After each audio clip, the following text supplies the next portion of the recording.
Okay, hello everyone. Time is upon us, and welcome to the second part of this workshop on IEEE Intelligent Vehicle Symposium. Our topic is cooperative driving in mixed traffic, and this is the second part of our workshop. Our first part was yesterday, and you can always check our website for the recordings. It's already up there. For the part two, we'll have 2.5 hours for different speakers, presentation, and again, another round of welcome from all us workshop organizers, including myself, Dr. Guoyan Wu from UC Riverside, Dr. Shuo Feng from University of Michigan, Dr. Zhaojian Li from Michigan State University, Dr. Jia Hu from Tongji University, and Dr. Meng Wang from TU Delft. The goal of this workshop is to discuss progress and challenges in developing intelligent vehicle technologies in the mixed autonomy traffic environment. And you will find more details on the website shown here. Today we'll have 7 workshop speakers, including myself, Dr. Gaba Orris, Dr. Yan Chung, Mr. Erden Bik, Dr. Fumiyaku Sado, Mr. Xinpeng Wang, and Ms. Yanbing Wang. And these are the schedule of today's presentations. We'll have 2 full talks at the during the first hour, and then followed by 3 lightning talks. And each of the lightning talks will take 5 to 10 minutes to just give a high-level overview of the recent progress of the researcher. And then the third session will be another 2 full talks. Yeah, again, more details you can find on our workshop website, and you can find the link in your calendar invitation as well. Some of the instructions, please kindly mute yourself if you're not presenting. And if you have any questions to the presenters, please always feel free to ask in the chat box with the format of at somebody, tag somebody. If I want, say, for example, if you want to ask me a question, you can add there and then followed by your question, things like that.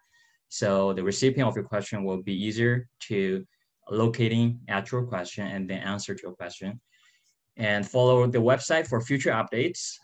We already uploaded the recordings, the slides of some presentations, and for future updates, we might have some call for proposal, call for papers, things like that. So just keep tuned with our workshop website as well as our committee website, because this workshop is organized by our, some of the organizers are from the committee of IEEE ITS Society, IoT in ITS committee. Just some recap of yesterday's workshop speakers. We have the 8 speakers yesterday, and we had very interesting 8 talks from the speakers. So you can check the recordings on our workshop website. Okay, for today's speaker, I will introduce our first one. Sato-san, are you there? You can start to share your screen. Yes, I'm here. Thank you. Sato-san, you can start to share your screen, and I can do a quick intro for your background. Okay. Our first speaker today will be Fumiyaku Sado. Dr. Sado is currently a professor at the Department of Information Science, Toho University in Japan. He received his master and PhD degree from Tohoku University in 1986 and 1992, respectively. His current research interests are mobile computing, vehicular ad hoc networks, and traffic estimation by image recognition using deep learning and its application. Sorry, I couldn't share my pictures. Let me do that right now. Sorry, I think it's a setting. Can you try it right now? Okay.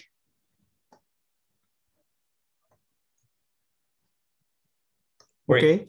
Yeah, I can see that.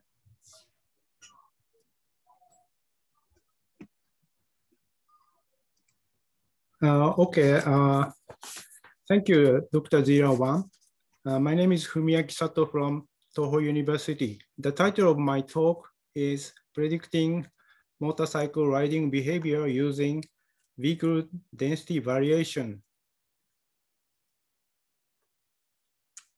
This is outline of my talk. First is background and the motivation of our research. Second is the traffic flow survey in Jakarta, especially the riding of motorcycle in Jakarta. Third is a proposed method to predict the motorcycle riding. We use the position estimation on the road and vehicle density. So before the prediction algorithm, I explain the position estimation method and the vehicle density calculation method. Fourth is the evaluation of the estimation method, and I explain trial implementation. The last is the conclusions and the future works. There are many motorcycle accidents in emerging countries. Cause of the accident is congestion, overcrowded traffic flow, like a picture here, and dangerous interruption of motorcycle driver, and the insufficient attention to motorcycles by four-wheeled vehicle drivers. Our ultimate goal is to reduce motorcycle accidents. This is our target system architecture. Each car calculates a spatial position of vehicles and the risk judgment of motorcycle riding based on in-vehicle camera image or smartphone camera image. Then the car shares the spatial position estimation and the risk information each other by P2P communication or cloud-based communication. The risk information is communicated to the driver of the car and they pay attention to the motorcycle. The spatial position and the risk information is stored in the cloud for later statistical analysis.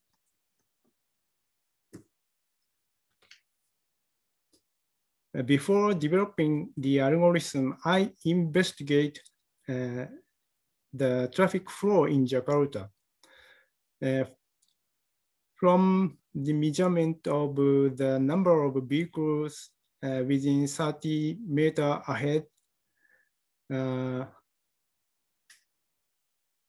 density is relatively high when there are more than 3 vehicles in front. This means 1 to 3 vehicles in front situation. About 50% situation is 1 to 3 vehicles in front. And we investigate the correlation between pore size and the vehicle density. In this paper, pore means the lateral gap between cars. The higher density, the pore size is smaller. With regard to the pore size, the result shows that the minimum is 1 meter and the maximum is 7 meters, which agrees with findings of the reference paper number 7.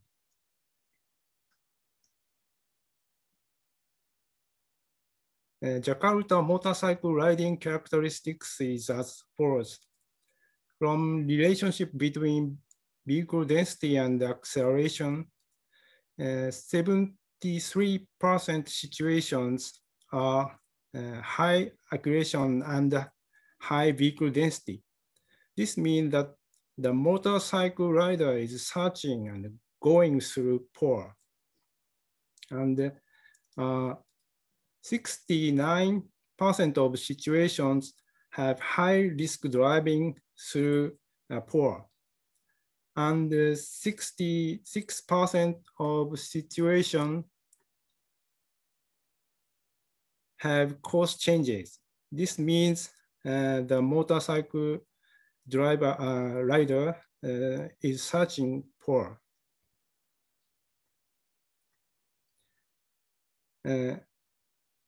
As a result of the analysis, it was found that the riding was performed in 2 phases. First phase is for searching for a pore, and the second phase is to slip through the pore. In the first phase, motorcycle riders change lanes and explore pores. The first phase is about 20 meters or more behind the gap, behind the pore. And in the second phase, rider starts accelerating straight toward the pore. The second phase is about 20 meters to 15 meters behind the pore. The goal is to detect the riding that accelerates toward the pore at a position of about 15 meters to 20 meters. In this research, vehicles in camera image are detected by deep learning algorithm. In this research, we use YOLO algorithm. We explain the algorithm in the following step. First is estimating the position of the vehicle on the road. And the second is the vehicle density calculation and the prediction of the trend. And the third is motorcycle riding prediction algorithm. This picture shows the estimating the position of the vehicle. We apply object detection method to smartphone camera image. The result of object detection, that is bounding box, is used to estimate the position on the road. The vehicle position is transferred by a projective transformation. The left picture, there is a vanishing point to the vehicles. Sorry, this is a vanishing point in this picture. On the right, the height from the vanishing point to the vehicle's rear wheel is measured. In this situation, the vehicle B has height Y and vehicle A has height X. And the right figure is a side view of the positional relationship between the vehicle and the camera. Due to the similarity between the triangles C, B, B prime, and C, C, Q, R, H to dB equals Y to G. Therefore, dB equals H times G over Y. And based on the similarity between the triangle CAA prime and CPR,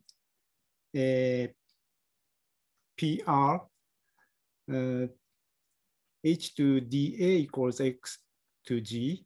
Therefore, G equals dA times X over H. Therefore, dB is distance to the vehicle is calculated by dA times X over Y. In this situation, it is assumed that dA, H, and X have been measured in advance. This picture shows the lateral position estimation from the size ratio in the screen, WA, and WB, WA to WB equal X to Y. Therefore, WA equal WB times X over Y. Here, when WSC is the length of the lower end, WSC is the length of lower end of the screen, and W is not here, this picture. W is the width of the load reflected in the actual lower end of the screen.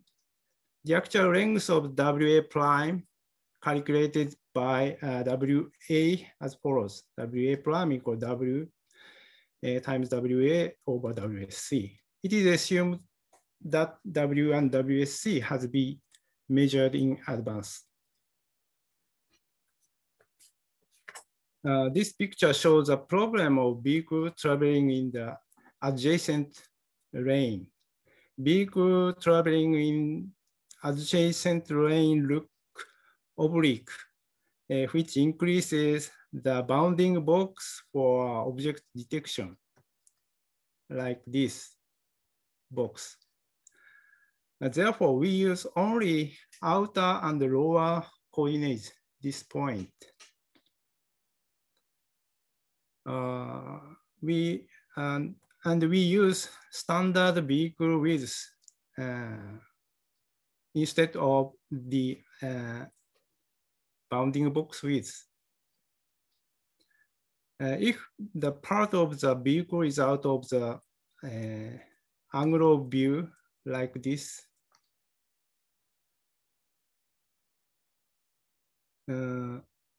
we compensate the part of the vehicle that is out of the angle of view and use the outer and lower position to detect the position of the load.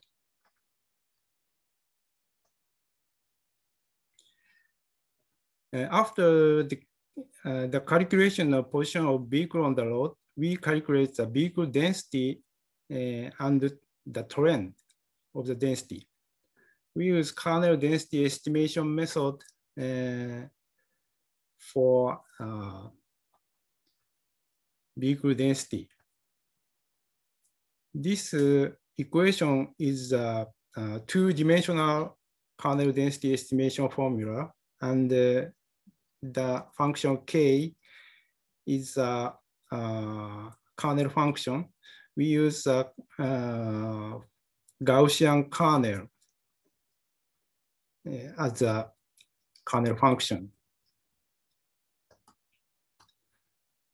This picture shows a bird's eye view calculated by our method.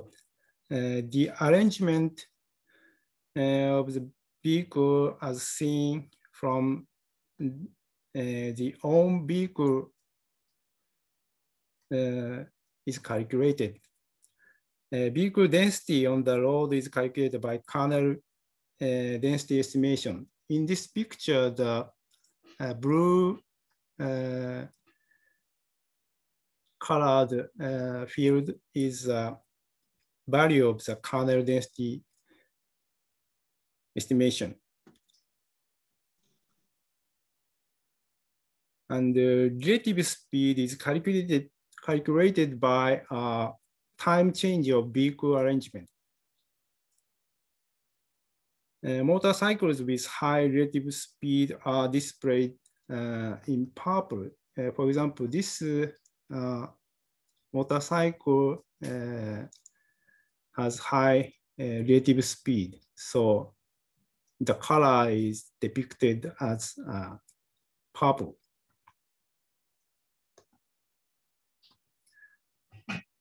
This picture shows the trend calculation of the vehicle density. We use a peak position of the kernel density in front of the motorcycle. Time series of distances from the motorcycle to peak position is recorded. Calculate the trend of peak position by regression analysis. For example, the time series of A means the peak goes away, and the time series of B means the peak is approaching, vice versa.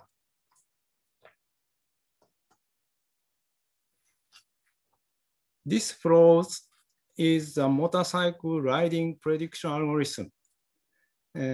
This upper part is calculation of the bird's eye view. This part is this lower part is the rule to decide the riding of the motorcycle. The condition, there are three conditions. Condition one, first condition is there is no vehicle in front. This means when there is no vehicle in front, the motorcycle almost accelerates. The second condition is the trend of vehicles in front is going away. If the vehicle in front is going away, the motorcycle almost accelerates. The third condition is the motorcycle accelerates already. It means that the motorcycle is in the second phase to go through the pole. Otherwise, the motorcycle will slow down.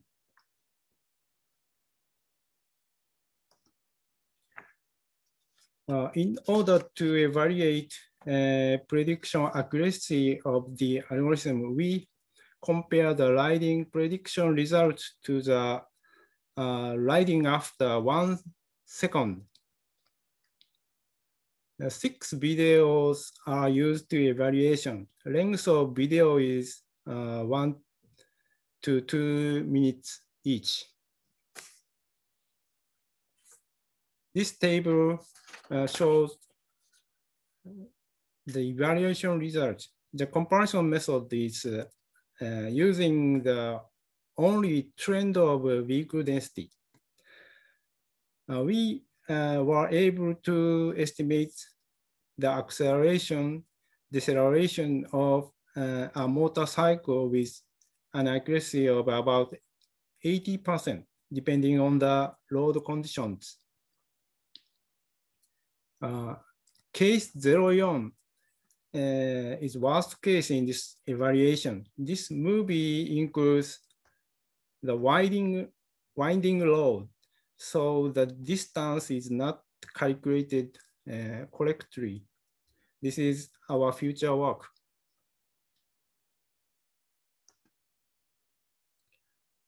Currently, a part of the proposed algorithm is implemented on a smartphone, and its effectiveness is being evaluated. The object detection model on smartphone is MobileNet. MobileNet is small model to run on the smartphone. The performance to detect the object is lower than YOLO. Accuracy, the distance measured by the implementation.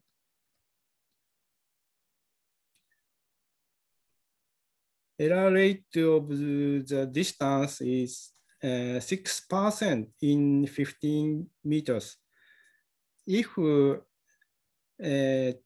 zoom function of smartphone camera is used, 30 meters to 40 meters can be detected. Let me conclude my presentation. The driving prediction of the motorcycle was made by image processing of the in-vehicle smartphone terminal. We were able to estimate the acceleration, deceleration of two-wheeled vehicle with an accuracy of 80%, depending on the road conditions. We would like to help reduce sideswipe accident by sharing the ride information that has a high risk of accelerating towards poles of four-wheeled vehicles. The remaining issue is the conclusion, occlusion and the separation of the opposite lane. Occlusion occurs due to in-vehicle camera image. If there is a big bus or a truck in front, the cars on motorcycle behind it can't see. it is also necessary to use information estimated from past vehicle position and speeds. The Kalman filter may be useful to predict the future position and speed. Integration of information from nearby vehicle is also effective. And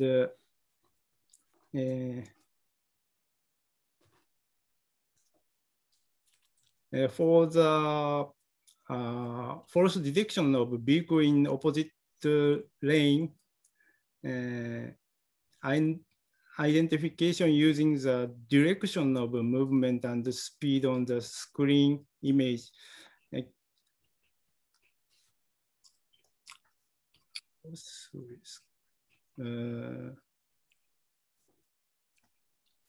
the GPS information as well as image information may be used to separate the direction of the travel of the car. In addition to object detection, it is also possible to detect lane using semantic segmentation algorithm of deep learning. Thank you for your attention. Thank you very much, Sato-san, for a very interesting talk. I think it's very interesting to me personally because we have seen a lot of work about interactions between vehicles, but you talk about vehicles and motorcyclists, which is about vulnerable road users.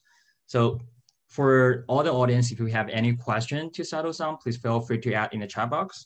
But Sato-san, I have two questions for you, if you don't mind. Okay. Yeah, the first question is regarding the prediction of motorcycles.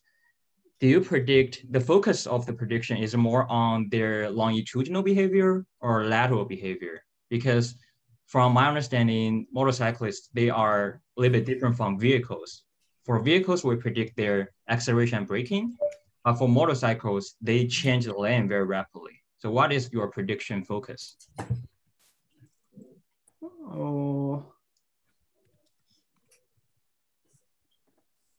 Sorry, one more, please. Yeah, I could not catch your question. Do you predict the acceleration and braking of the motorcycle, or do you predict their lane change behavior? Oh, okay. Now we apply the acceleration and the deceleration only, but we calculated the position of the motorcycle. So we can detect the lane change of the motorcycle. So we are requested for drivers to identify the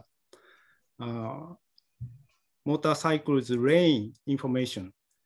And so our future work is to detect the lane and the lane change of the motorcycle driver. Understood. Thank you. And the second question is, for the mobile app that you were showing earlier, the application on the phone, is it running in real time or it's post-processing? The application? No, not real-time running. After the running from the movie image, and we use the after the running. I see. The model of the recognition. Understood. Okay. Thank you. Thank you a lot, Sato-san. And for all the audience, if you have any more questions to follow up, please feel free to add in the chat box. Thank you, Sato-san, for your presentation. Very good. Thank you. Okay, our next presenter will be Dr. Gaba Orris. Dr. Orris, are you online? Yeah, I can see you. Yes, I'm good. Thank you. You can start to share your screen. So our second presenter will be Dr. Gaba Orris. Dr. Orris is currently an associate professor in mechanical engineering at the University of Michigan in the United States. He received his PhD degree in engineering mathematics from the University of Bristol in United Kingdom in 2006. And before that, he received his master's degree in engineering physics from Budapest University of Technology and Economics in Hungary in 2002. His current research interests are nonlinear dynamic and control, time delay systems, reinforcement learning, connected automated vehicles, traffic flow, and biological networks. Dr. Orris, please go ahead. Thank you, Zoran, and thank you for the kind introduction. Also, thanks for putting together this nice workshop. I'm very happy to be here and share some of the results of my research group. So let me start with some kind of motivation slide. What my group is really working on is trying to use connectivity and automation for road vehicles such that safety, energy efficiency, and mobility is improved. So let me kind of make it a little bit more concrete what I would like to talk about today. So on the first part, I'm actually going to talk about mobility or traffic flow and try to define this mixed driving scenario or mixed traffic scenario or mixed autonomy scenario from my perspective. And then I will talk a little bit about how does connectivity and automation can be used actually to improve the energy efficiency of vehicles. Then I will mention how connectivity can be used to actually improve the resilience of automated vehicles. I will define a little bit more precisely what do I mean by resilience. And finally, at the end, I will make a little bit of outlook of how can we use the infrastructure to assist automated driving. So about maybe 10 years ago, when I started to work on automated vehicles, we already kind of had the system which you see on the top in existence. So what you see here is most of the vehicles are human driven, but maybe there are some automated vehicles which do not necessarily have to be, fully automated, but at least when we think in terms of traffic flow, they have an adaptive cruise control. So that means that they can actually drive based on the radar and keep a distance from the other vehicle. And also there was a pretty large literature already on what people refer to as cooperative adaptive cruise control. And the idea here was really to create a platoon where all the vehicles are connected and automated.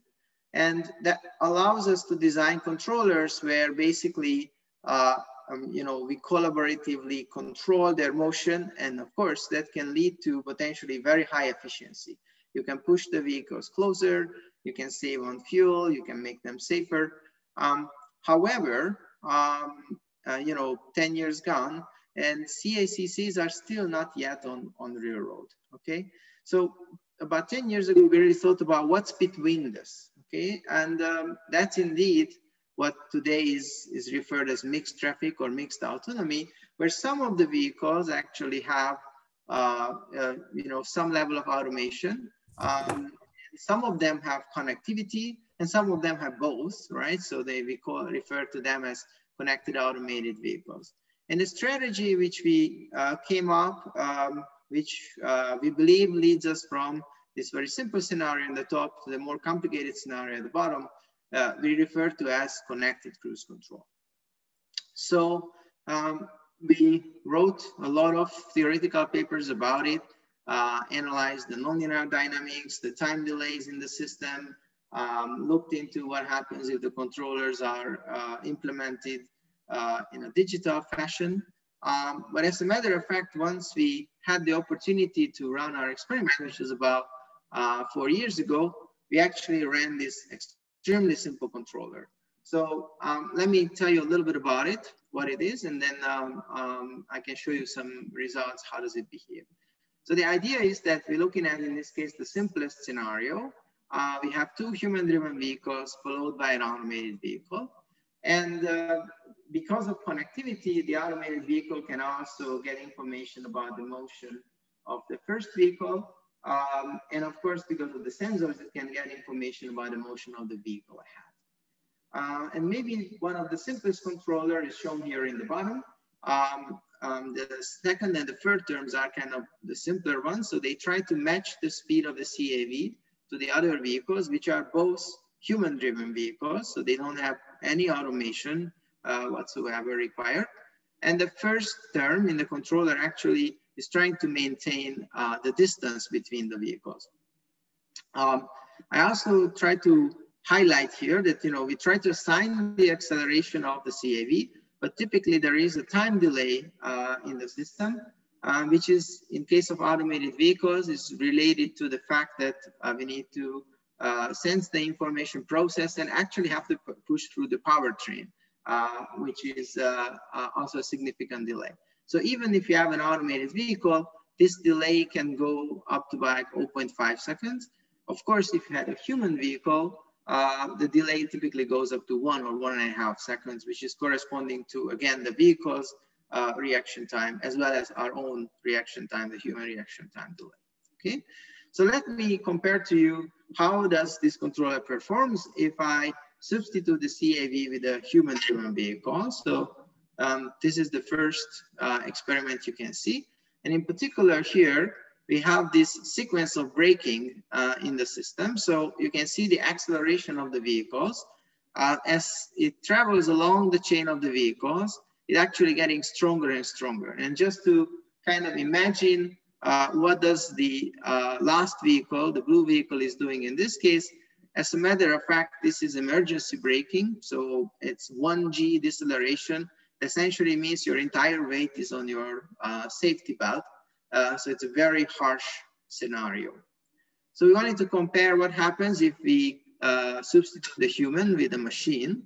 And so once you do it with an automated vehicle, well, when you see the video, maybe it's not so obvious, how different these experiments are, because the vehicles actually are moving similarly.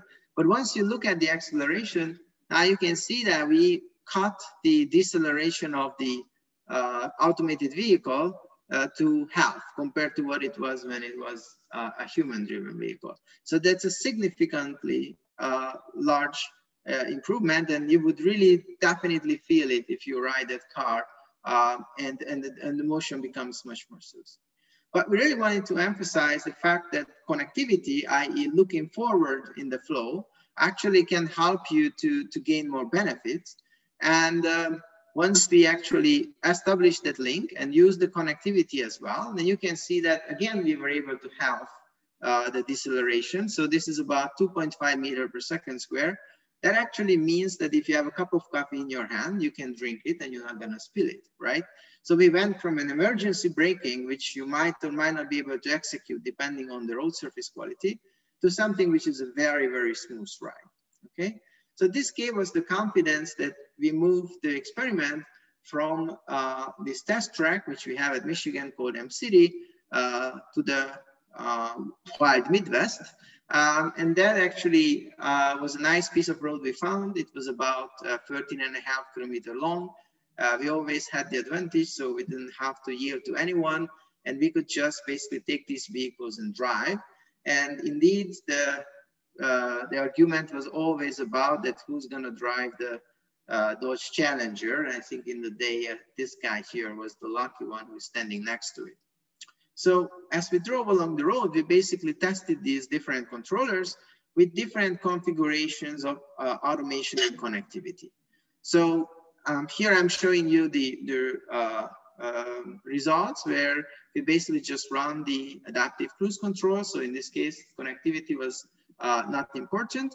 And you can see that it actually has some positive effect, because as you go along the chain, you can see here on the bottom one of these braking events, then humans are actually stepping on the brake harder and harder and harder. This is what we often refer to as string instability. And however, the blue vehicle is able to cut back a little. Okay, so it's braking a little bit less than the red vehicle. And once we started to add connectivity, this actually started to improve significantly. So we looked at the scenario which I showed you with a simple experiment, but we also looked at scenarios when we look a little bit further ahead in the flow, and we respond in this case to the green vehicle. And we also checked, this kind of higher level of connectivity, where basically we look and respond to multiple vehicles. And you can see that we significantly improve the behavior of the CAV in particular. As a matter of fact, you can see that all the other vehicles have this kind of chain reaction. They keep braking harsher and harsher and harsher, but the blue vehicle starts to brake earlier, and that allows it to actually brake milder and improving the flow of the traffic. So the prime example here, or the prime goal, was to basically trying to cut back congestion and show that if you use connectivity with automation, that allows you to improve the behavior of the system. But we actually also get a little bit of a side effect once we started to look at the energy consumption of these vehicles, and we normed it with the vehicle mass to be able to compare between different vehicles. Then we could see that indeed, as we go along this chain, in all of the experiments, from brown to purple, we actually keep increasing our consumption, our energy consumption, okay? You can see that the highest energy consumption is actually indeed the red vehicle, and the blue is able to cut back. So you can already see the advantages in the early experiments with low level of connectivity. But what is very interesting is that, as a matter of fact, just by adding the connectivity to the system, so this is as we go from experiment 1 to 4 and connectivity increases, we're basically able to save 19% of energy. So that's a very large number for a vehicle. That would mean that you've saved that much fuel, or you can extend the range of an electric vehicle with this amount. So which is very significant. Okay, and even more, the vehicle which was following us, which was just a normal human-driven vehicle, that was also able to save 7% of energy just by using the connectivity. Okay, so you got a free ride and you got 7% basically doing nothing but following a connected automated vehicle. So we were very encouraged by these results, and then we started to talk to some of the companies. And actually we went to Navistar, who is a truck company, and they said, well, Gabor, this all looks really nice, and we believe that this obviously very limited set of experiments was very nice and fun, and the results are very convincing, but we actually have a much bigger problem. And it's like, how much bigger? And they showed me this. So you can actually see how much bigger the problem is, literally. At the rear, you can see a Chevy Camaro, which is about 2 tons and has about a 300 kilowatt engine. And in the front, you can see one of Navistar's trucks, which also have about a 300 kilowatt engine with a little bit more torque than the Chevy, but actually it's 9 ton. And this is just a tractor. It's supposed to pull another 21 ton, okay? So it turns out that if you start to deal with trucks, many things which in case of vehicles is very simple. For example, you just give an acceleration command and the vehicle is going to follow. It becomes much, much more complicated. Okay, so we spent a couple of years with this truck. And then we figured out a way, that I would say a systematic way, to analyze its fuel efficiency using connectivity. And one of the challenge we actually found was exactly that once you start to run an experiment and you get a result, it's very hard to say how representative it is, right? There was a certain profile which the vehicles were running in front of you. And yes, you can claim that in that particular experiment, you saved a certain amount of fuel, but if you have to keep running these experiments with very different setup, it's basically never gonna end, okay? So my students came up with this idea that they could bound actually the energy consumption with some nice cost function. And they started to use this cost function actually to evaluate the behavior of the system, typically using some, comparing it to some high fidelity simulations. Again, because the experiments are very, very cumbersome. And you can see here at the right some of the results. So really what we wanted to figure out how large control gains we want to use when we respond to the vehicle right in front of us and the vehicle which is further ahead. And you can see in this scenario is a combination which is on the right, is based on high fidelity simulations, and it's actually very close to the real experiment. And on the left, you can actually see this very simple cost function, which obviously throws away a lot of complicated things, but the evaluation of it is orders of magnitude much faster, okay? So if you actually get a bunch of data from real traffic, for example, yesterday we have seen data Sergey is showing about the NGSIM data set, you can actually just evaluate this cost function and evaluate the fuel economy and optimize it in a very, very efficient way, okay? Moreover, in real time, if the traffic situation changes, you can keep analyzing the data coming in real time, and actually allows you to select the gains in an adaptive fashion, and you adapt to the traffic scenario. So let me stop here a little. Oops. All right. So once we looked at the truck, it was really fascinating. It was very interesting. But it often asks the question is that, can we go beyond just the longitudinal motion, okay? And in particular, we started to look into a problem which comes up for automated vehicles when the weather gets difficult, and then can we use the connectivity to actually help that, okay? So here I'm showing you an experiment we took on a test track. And in this case, this is actually, these vehicles are driven by humans. And what the driver of the following car in which we are sitting at is doing is basically following the other vehicle. And this is a very, very common scenario which happens in real traffic. When the snow comes down, when the rain comes down, you actually start to follow the other vehicle. And I mean, you try to follow the motion, what is it doing? Because, well, that guy survived, so maybe I can do that too, kind of the assumption. And this is a very, very effective strategy. And especially in these scenarios when, the sensors are very difficult to deal with. You can see a lot of rain in this case on the camera. So this is very nice to kind of utilize this additional information, okay? And if you have connectivity, then you actually have a pretty good idea what the other vehicle was doing, despite the fact that actually your sensor were going down. You will know its speed, you will know its position through the GPS, and you don't necessarily have to rely only on your sensors, which are potentially severely impaired, okay? So in order to make this maneuver in an automated mode, we needed actually a robust lateral controller. In particular, had to be robust to the fact that now we are driving based on GPS, which has a certain level of accuracy. And also there are delays in the system because we are communicating the satellite on another vehicle. And as a matter of fact, the experiment I just showed you here in the video is one of those when the controller was not so robust. And actually the vehicle started to drive larger and larger amplitude. It's basically lost its stability. Certainly you don't want to run this controller when you want to follow another vehicle because it's not even able to follow a lane, okay? So we went back to the drawing board, and again, we looked at a relatively simple controller here where in the first term, it's basically trying to get to the line where the previous vehicle is driving at.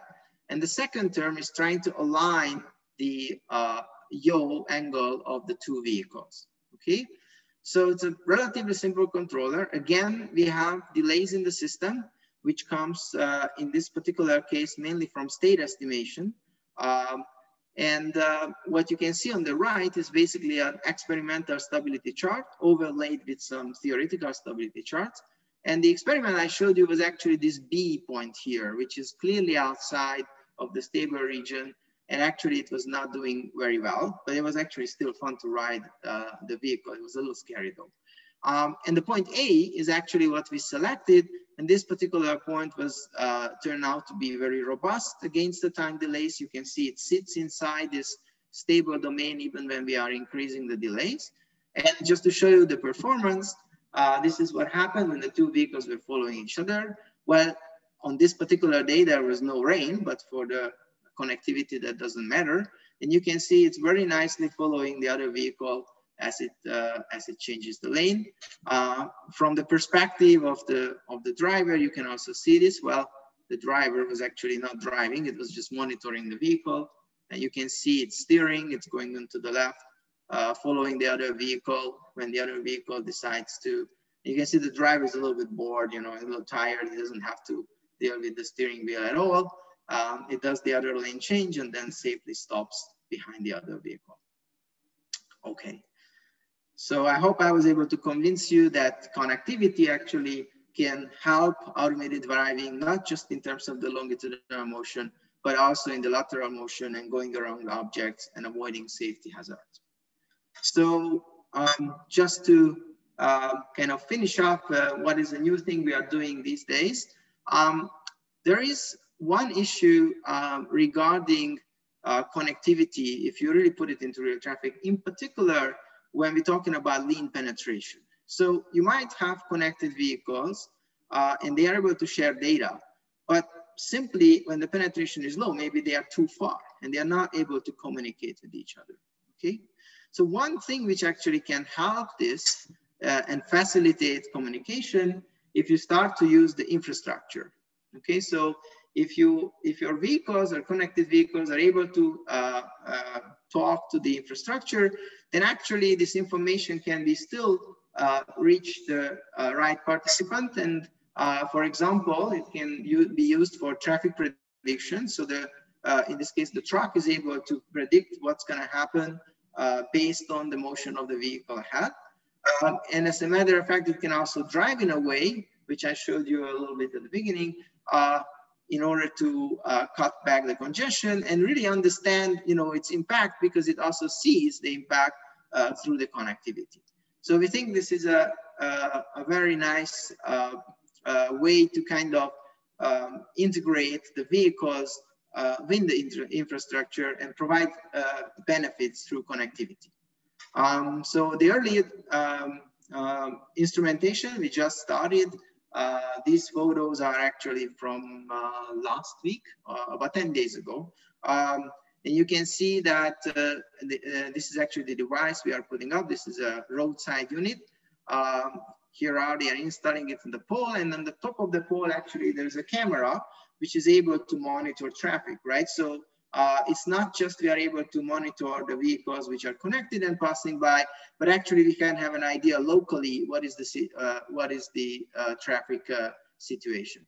And this is our experimental site. It's about 30 miles long of highway, I-275, which is a 3-lane highway. And we are trying to basically build up this connected system in order to be able to help the automated vehicles driving in mostly human-driven traffic. Okay, so again, the topic of this workshop is indeed mixed scenarios, and I think we're gonna look at these at least in the next 10 years, if not 20, until in some parts of the world we can have fully automated scenarios. So this is my last slide, and just to kind of conclude a little bit, at the beginning we set up some really high-level societal goals, and actually we turned them into control objectives for the CAVs, and we found that connectivity can be particularly beneficial to help the CAV's performance and efficiency. And in particular, we looked at scenarios which are useful when we have lean penetration of connectivity and automation. Because again, the next couple of decades probably gonna look like that on highways. So with that, I would like to thank all the people who I had the opportunity to collaborate. You can see on the top a couple of other universities. There are some collaborators here at Caltech. With them, we are mainly talking about safety and automation.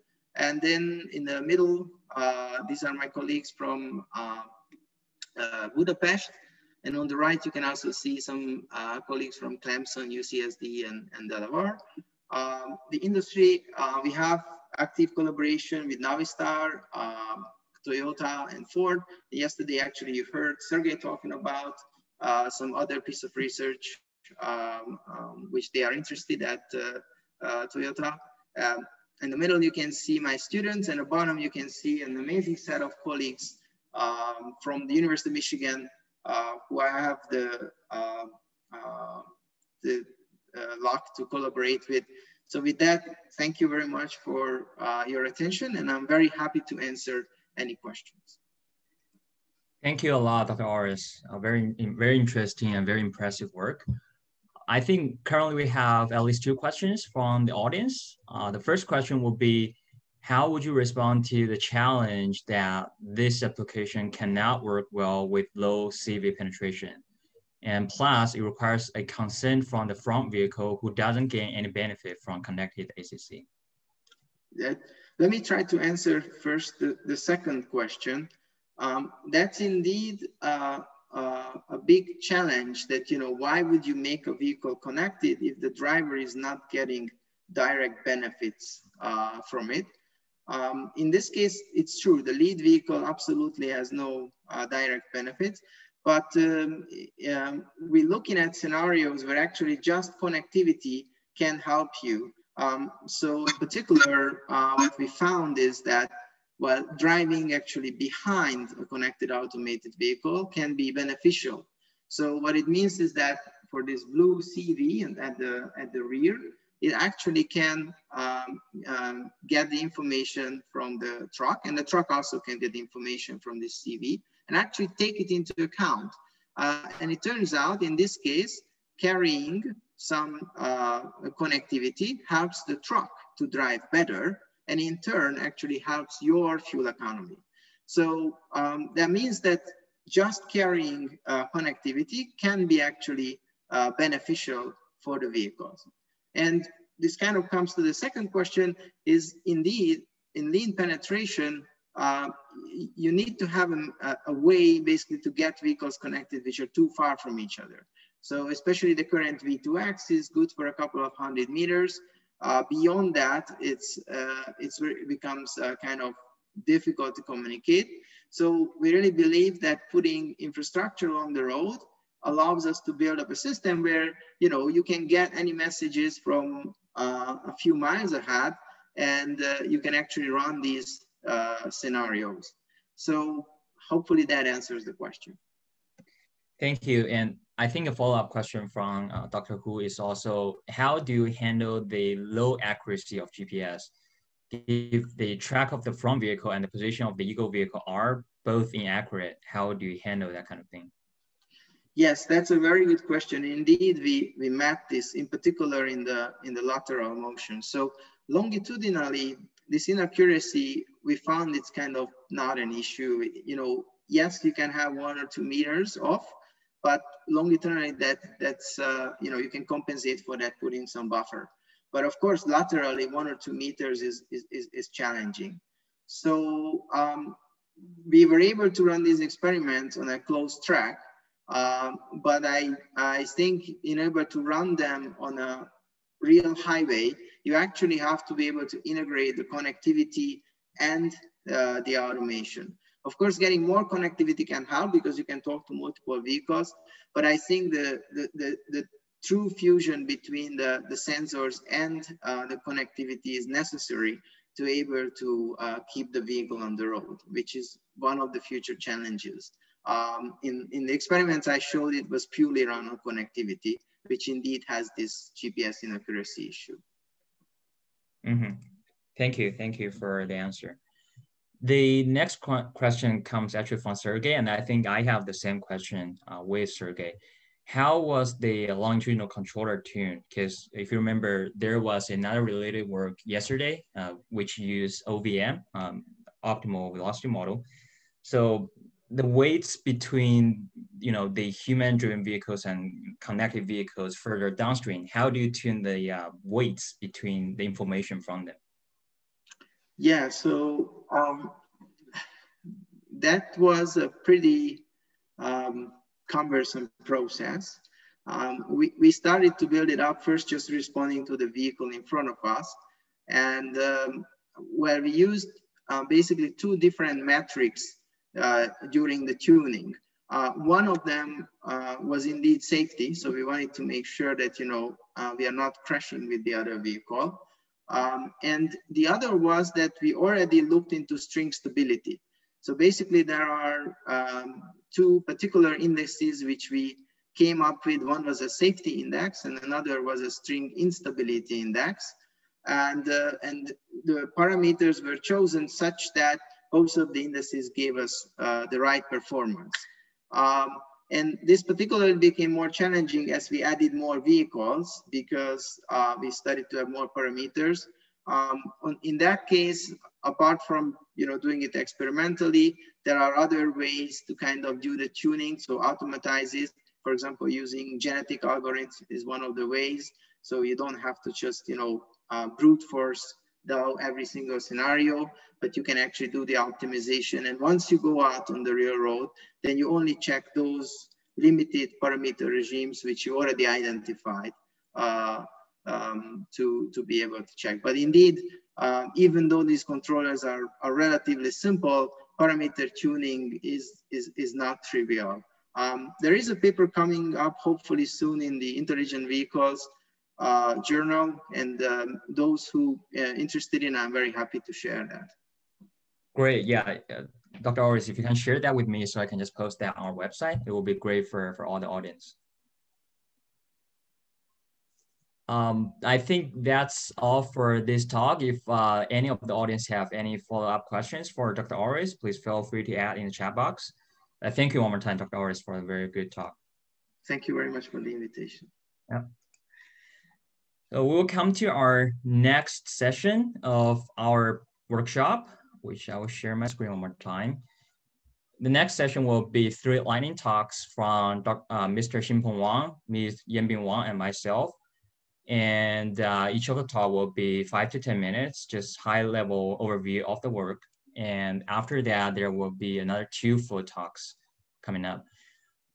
Xinpeng, can you start to share your screen if available? Yeah, sure. Let me stop share from my side. So our next talk presenter will be Mr. Xinpeng Wang. Mr. Wang received his bachelor degree in automation from Tsinghua University in China in 2017. He is currently pursuing the PhD degree in mechanical engineering at the University of Michigan, Ann Arbor. His research interests include human driving behavior modeling and the control and evaluation of highly automated vehicles. Go ahead, Xinpeng. Okay. Good morning, afternoon, and evening, everyone. I'm Xinpeng from University of Michigan, and my presentation is about accelerated evaluation of highly automated vehicles at the pedestrian crossing scenario. So a key question for us has always been how to evaluate the safety of a self-driving car. The original accelerated evaluation framework goes as follows. So first, we want to model the real-life driving environment by selecting some key scenarios and build a statistic model for each of them.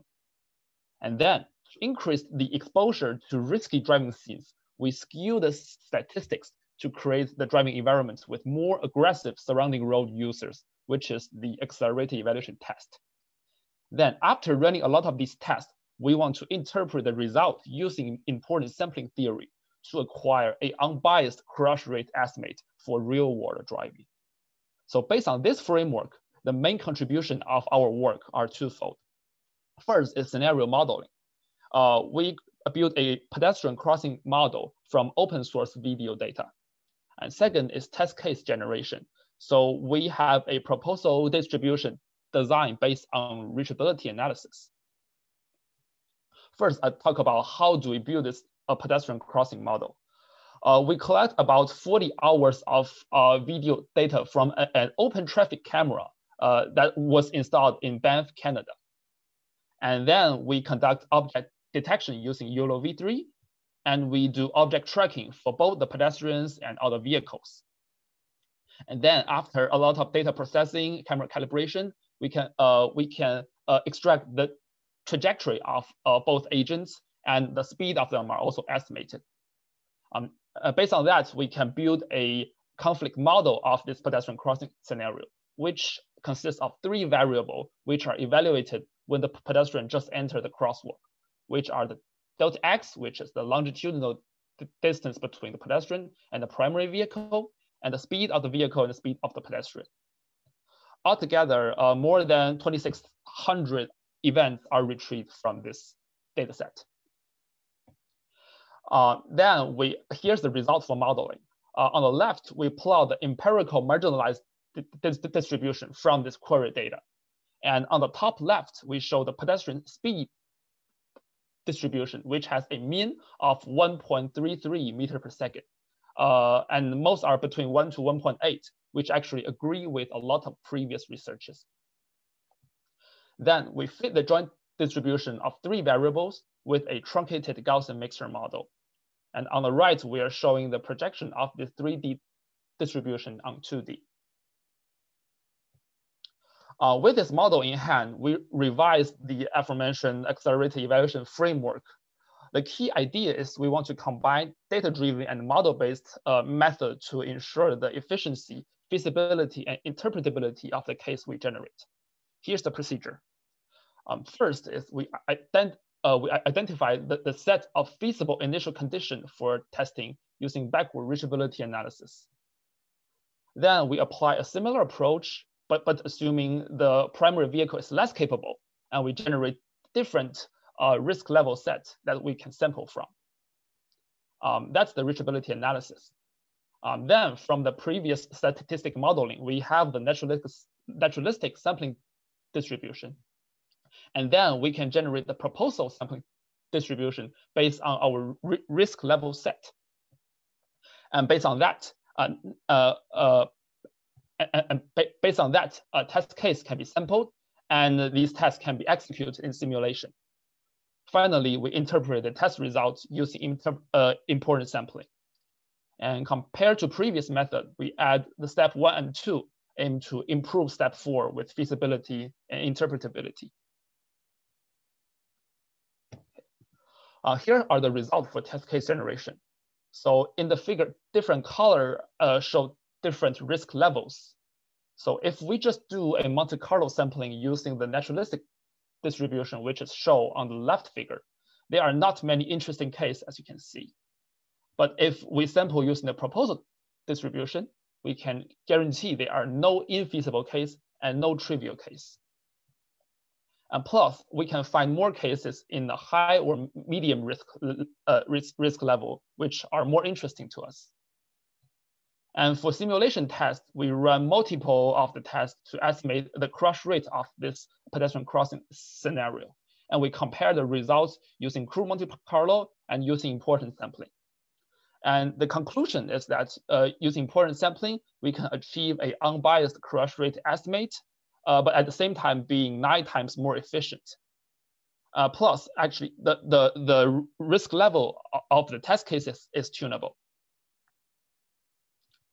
So recently, this framework has been extended to multiple other scenarios, including lane change, left turn, and others. So the procedure all goes from acquiring naturalistic driving data and build a stochastic model of the scenario and create the risk level set and generate the proposal distribution.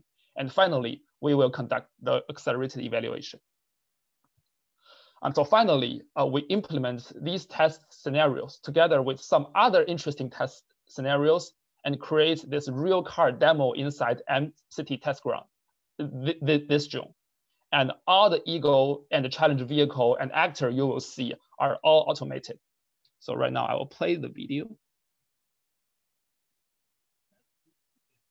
So can everyone hear the sound from the video?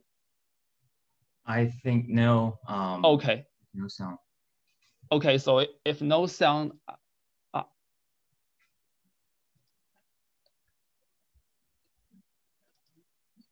sorry.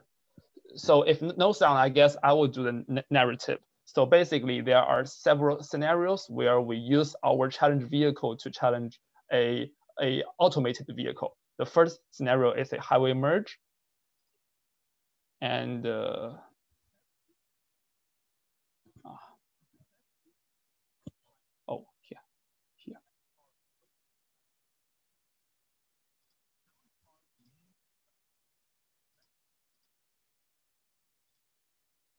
So first scenario is a highway merge scenario.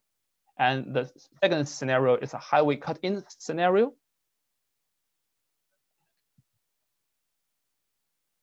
And third scenario is actually we launch a virtual car that's opening the door when a car is come close. And the fourth scenario is we put a deer in the road. And fifth scenario is the crossing pedestrian scenario that I was presenting about.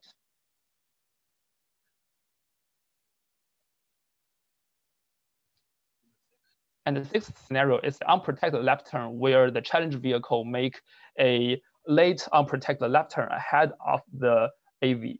So here, all the vehicles are automated, and we are controlling the speed of the challenge vehicle to be synchronized with the AV to make sure the test is always robust.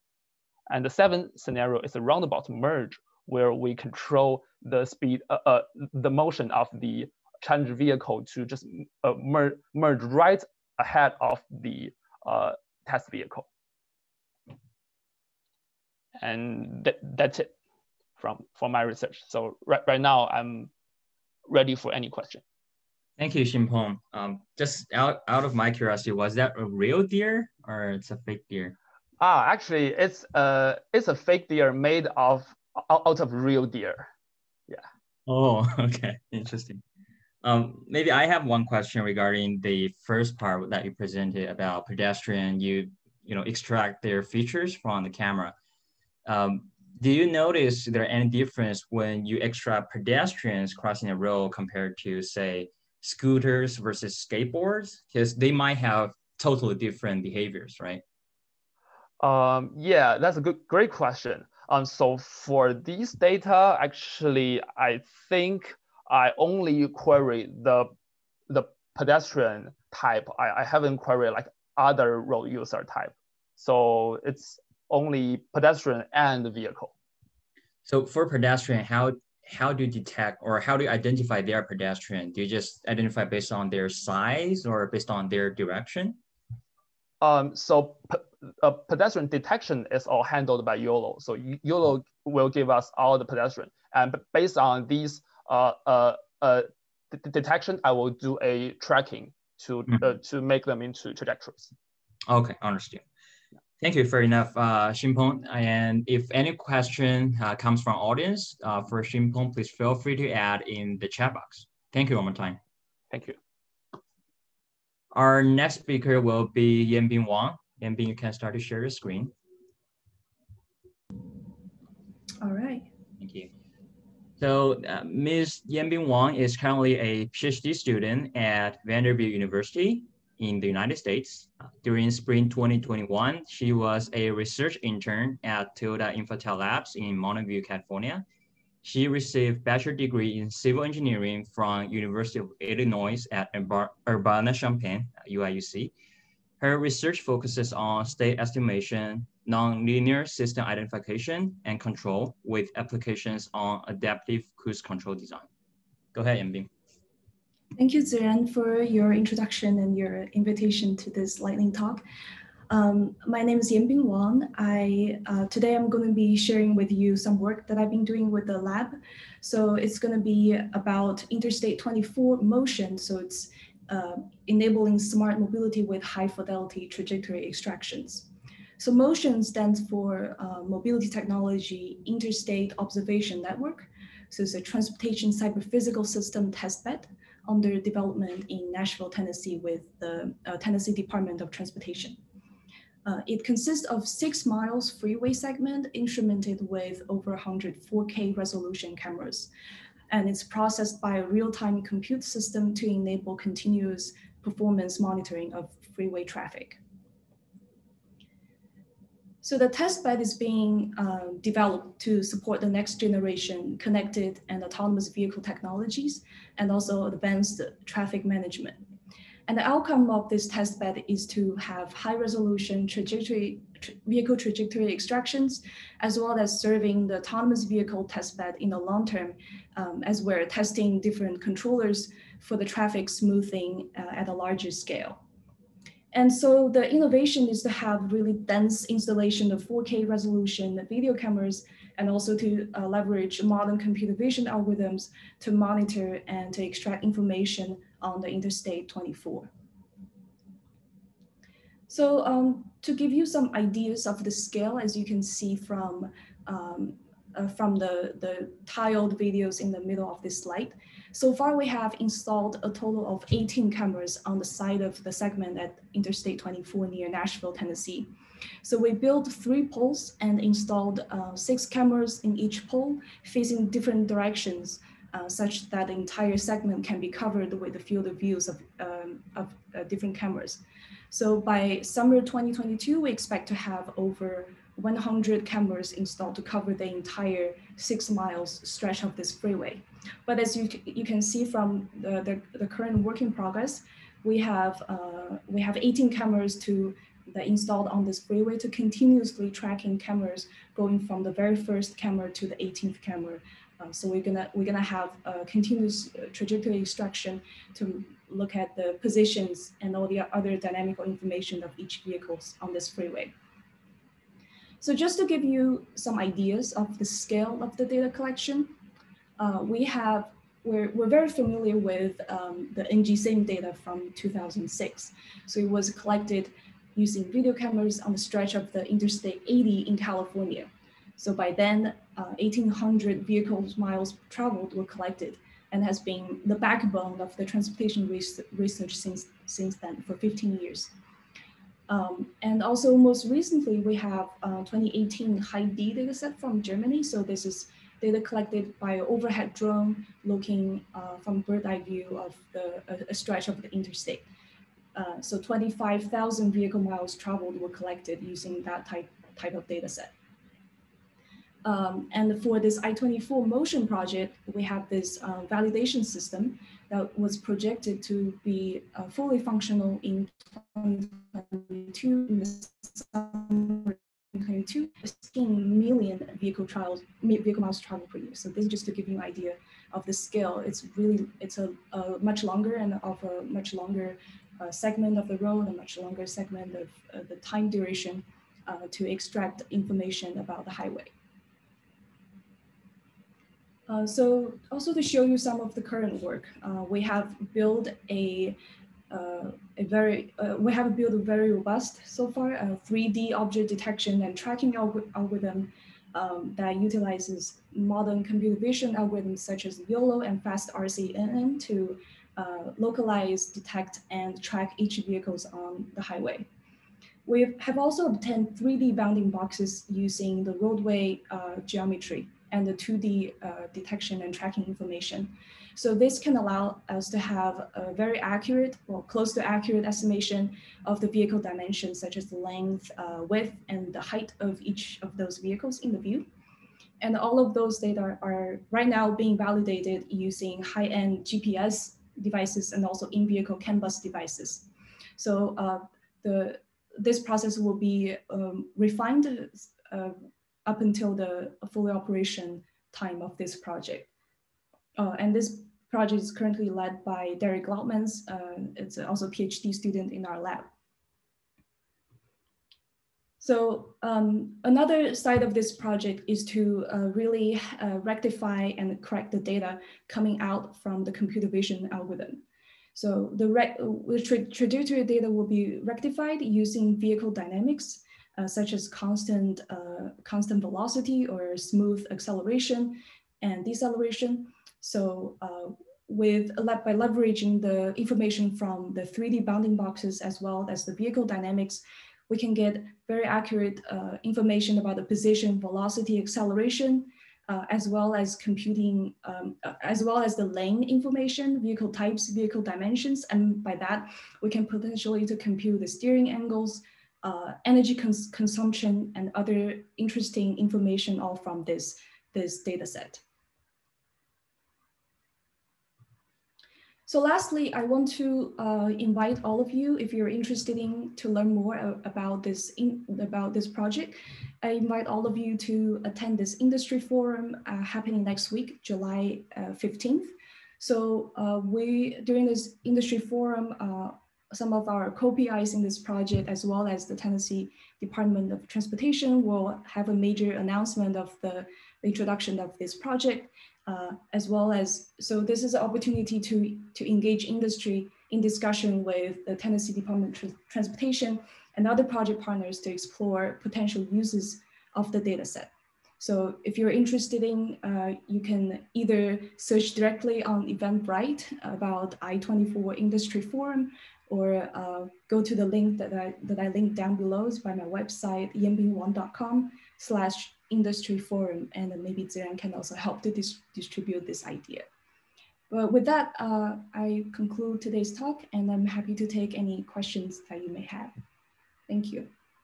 Thank you, Yanbing. I think, yeah, we just have a question from Sergey. Do you have a timeline for this data set? Like, when will that be public? So the very public data set will be, I'm afraid, will not be available up until 2022. But we could potentially release some very small batch data sets, such as the one that we extracted from only 18 cameras by the end of summer. Okay, thanks. And maybe one question I have is, you talk about, do you have the vehicle detection algorithm to identify different vehicle types? What kind of vehicle types are you mentioning? Are they just truck versus light duty vehicle like sedan or SUV, things like that? Yeah, exactly. That's the very rough vehicle classification, exactly as you mentioned. So we have SUV, vans, sedan, heavy duty trucks, long trucks, yeah, just stuff like that. Yeah, because while you were presenting, I was thinking of, a lot of times we use this kind of public data set like AGSIM data to study human driving behaviors, right? That is based on the assumption that all those vehicles, they are human driven vehicles. By that time, that was fine. But nowadays we have more and more, say, Tesla or some vehicles with level 2 automation. So it's, right now, I think it's possible for us to see whether that vehicle is running any ACC or any lane keeping assistance or not, right? Yeah, I think the very beginning stage of this data collection, like purely from computer vision view, we'll not be able to tell if it is driven by a human or any autonomous mechanism. But if we were able to look at the dynamics of the data, we might be able to extract other information out of it. So we actually, that's a really good point, because at the end of the summer, we're having, you know, cars installed by other controller algorithm. So it's essentially autonomous vehicles, but they don't look like autonomous vehicles at all. They just look at normal SUVs. We're having different controllers installed on them, and to look at how the traffic behave with those controllers on that. So to answer your question, we cannot tell from purely computer vision, but from other dynamical data, we probably can tell. Yes. Yeah. Thank you. Due to time limit, I won't elaborate too much on those two other questions, but Yanbing, please answer the question in the chat box. But thank you one more time for. It will do. Thank you. Okay, so next will be my turn. Actually, I will start to share my screen, and I also have a lightning talk with maybe 7 minutes. So again, my name is Ziran Wang, and currently I'm with Toyota Motor North America, Infotel Labs, which is based in Mountain View, California. And this talk will be about digital twin assisted cooperative driving at non-signalized intersections. The motivation, why do we need non-signalized intersections? Of course, there are multiple factors, and I think there are a lot of already interesting ideas that are out there in academia talking about the benefit of non-signalized intersections. Once we have connected vehicles, that will be, will make the intersection more efficient, more, has higher mobility impact, and also to save energy by allowing different vehicles to talk with each other and to plan their trajectories ahead of time while they arrive at intersection.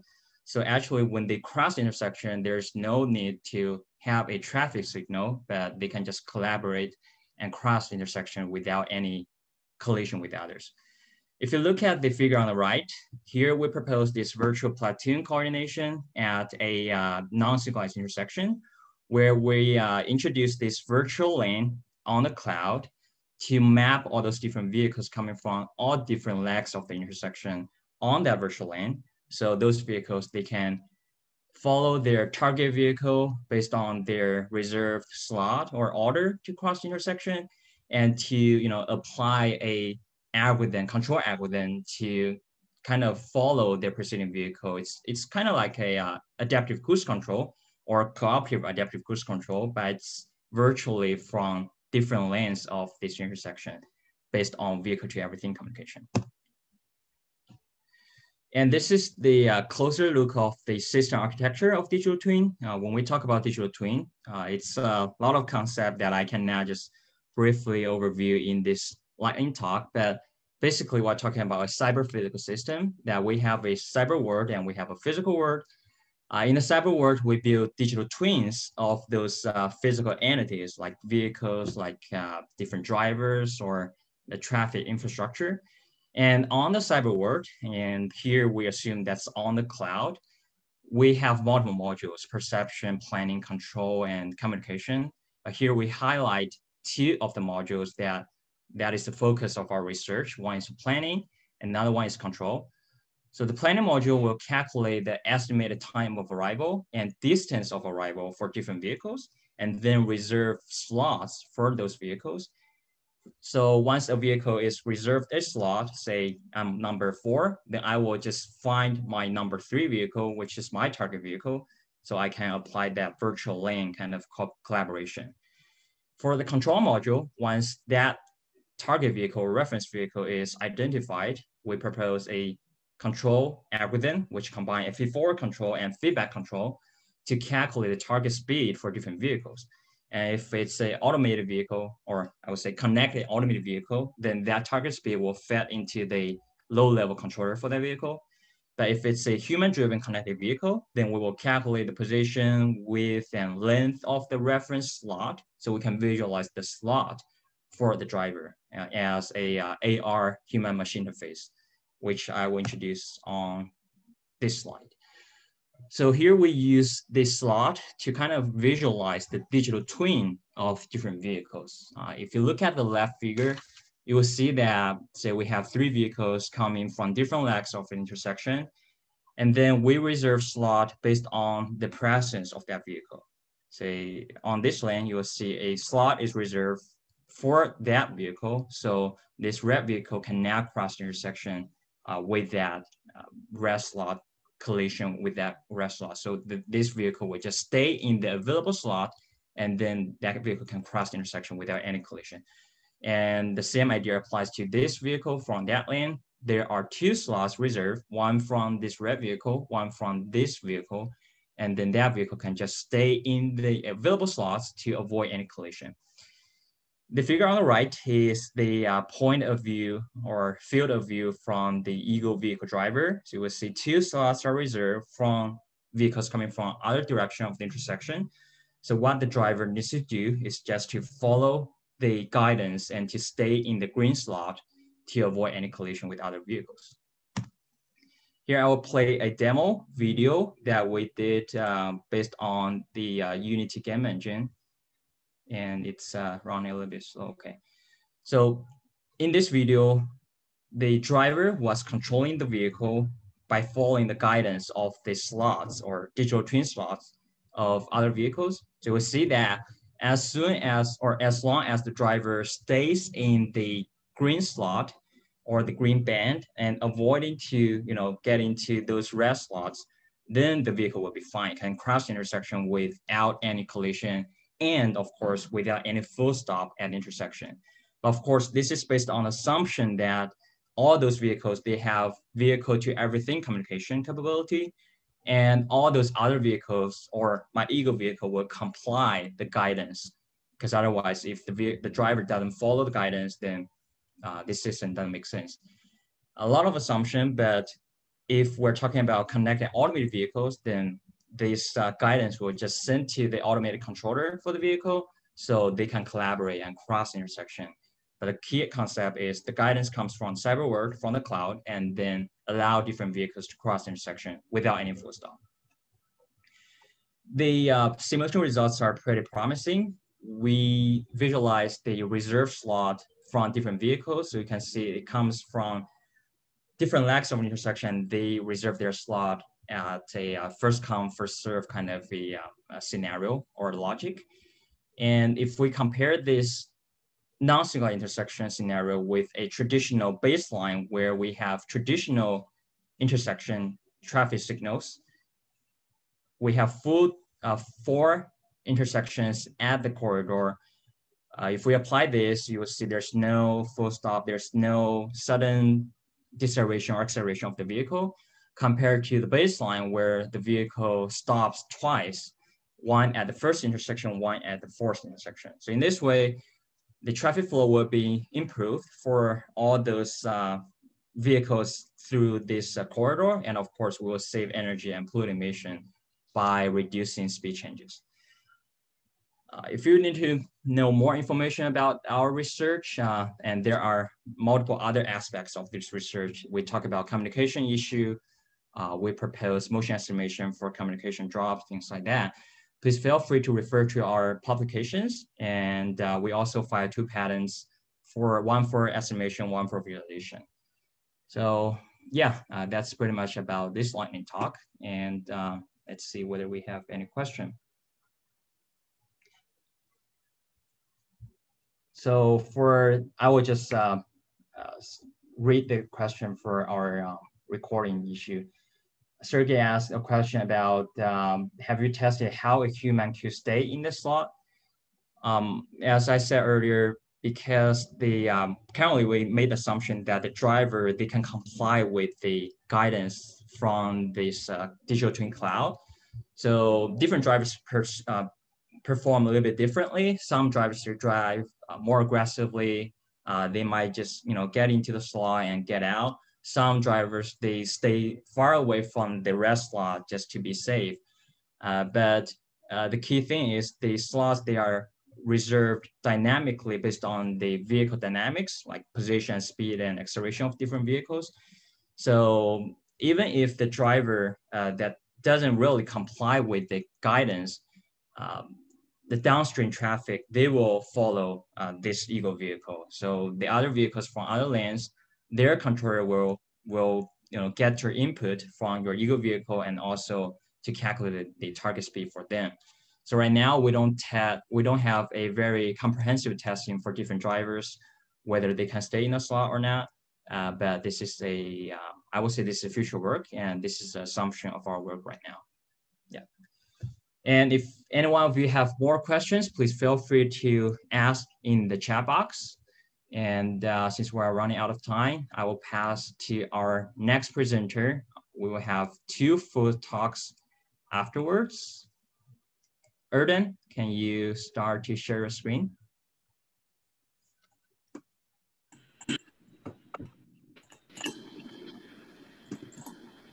And our next speaker for our one of the full talks will be Erden Beyik. Mr. Beyik is a PhD candidate in the electrical engineering department at Stanford University in the United States. He has received his bachelor degree from Bilkent University in Turkey in 2017, and his master's degree from Stanford University in 2019. He is specifically working on developing learning algorithms for robots that actively correlate the humans and on training the robot policies that influence the humans to get more cooperative, which in turn improves the payoff for all agents. Erden, please go ahead. Hey, thank you for the introduction. Can you hear my voice well? I can hear your voice, but I cannot see your screen right now. Okay, that's great. Okay, so yeah, hello everyone, I'm Erden Beyik, and today I'm going to talk about... Sorry, Erden, I see I cannot see your screen right now. Oh, you cannot see my screen? I cannot, yeah, can you reshare? Maybe I will start sharing from myself. Okay. I just stopped my sharing. Please go ahead to share your screen. Okay, can you see it now? Yes, perfect. Okay, awesome. Yeah, hi again. I'm Erden Beyik from Stanford University, and today I want to talk about how reinforcement learning can help reducing traffic congestion with the presence of autonomous cars as well as human-driven cars. This is a joint work with Daniel Lazar and Ramtin Pedersani from UC Santa Barbara, and my advisor, Dorsa Sadik. And this was published just 3 days ago at Transportation Research Part C, Emerging Technologies. So it's already online, and there's also a preprint available on arXiv.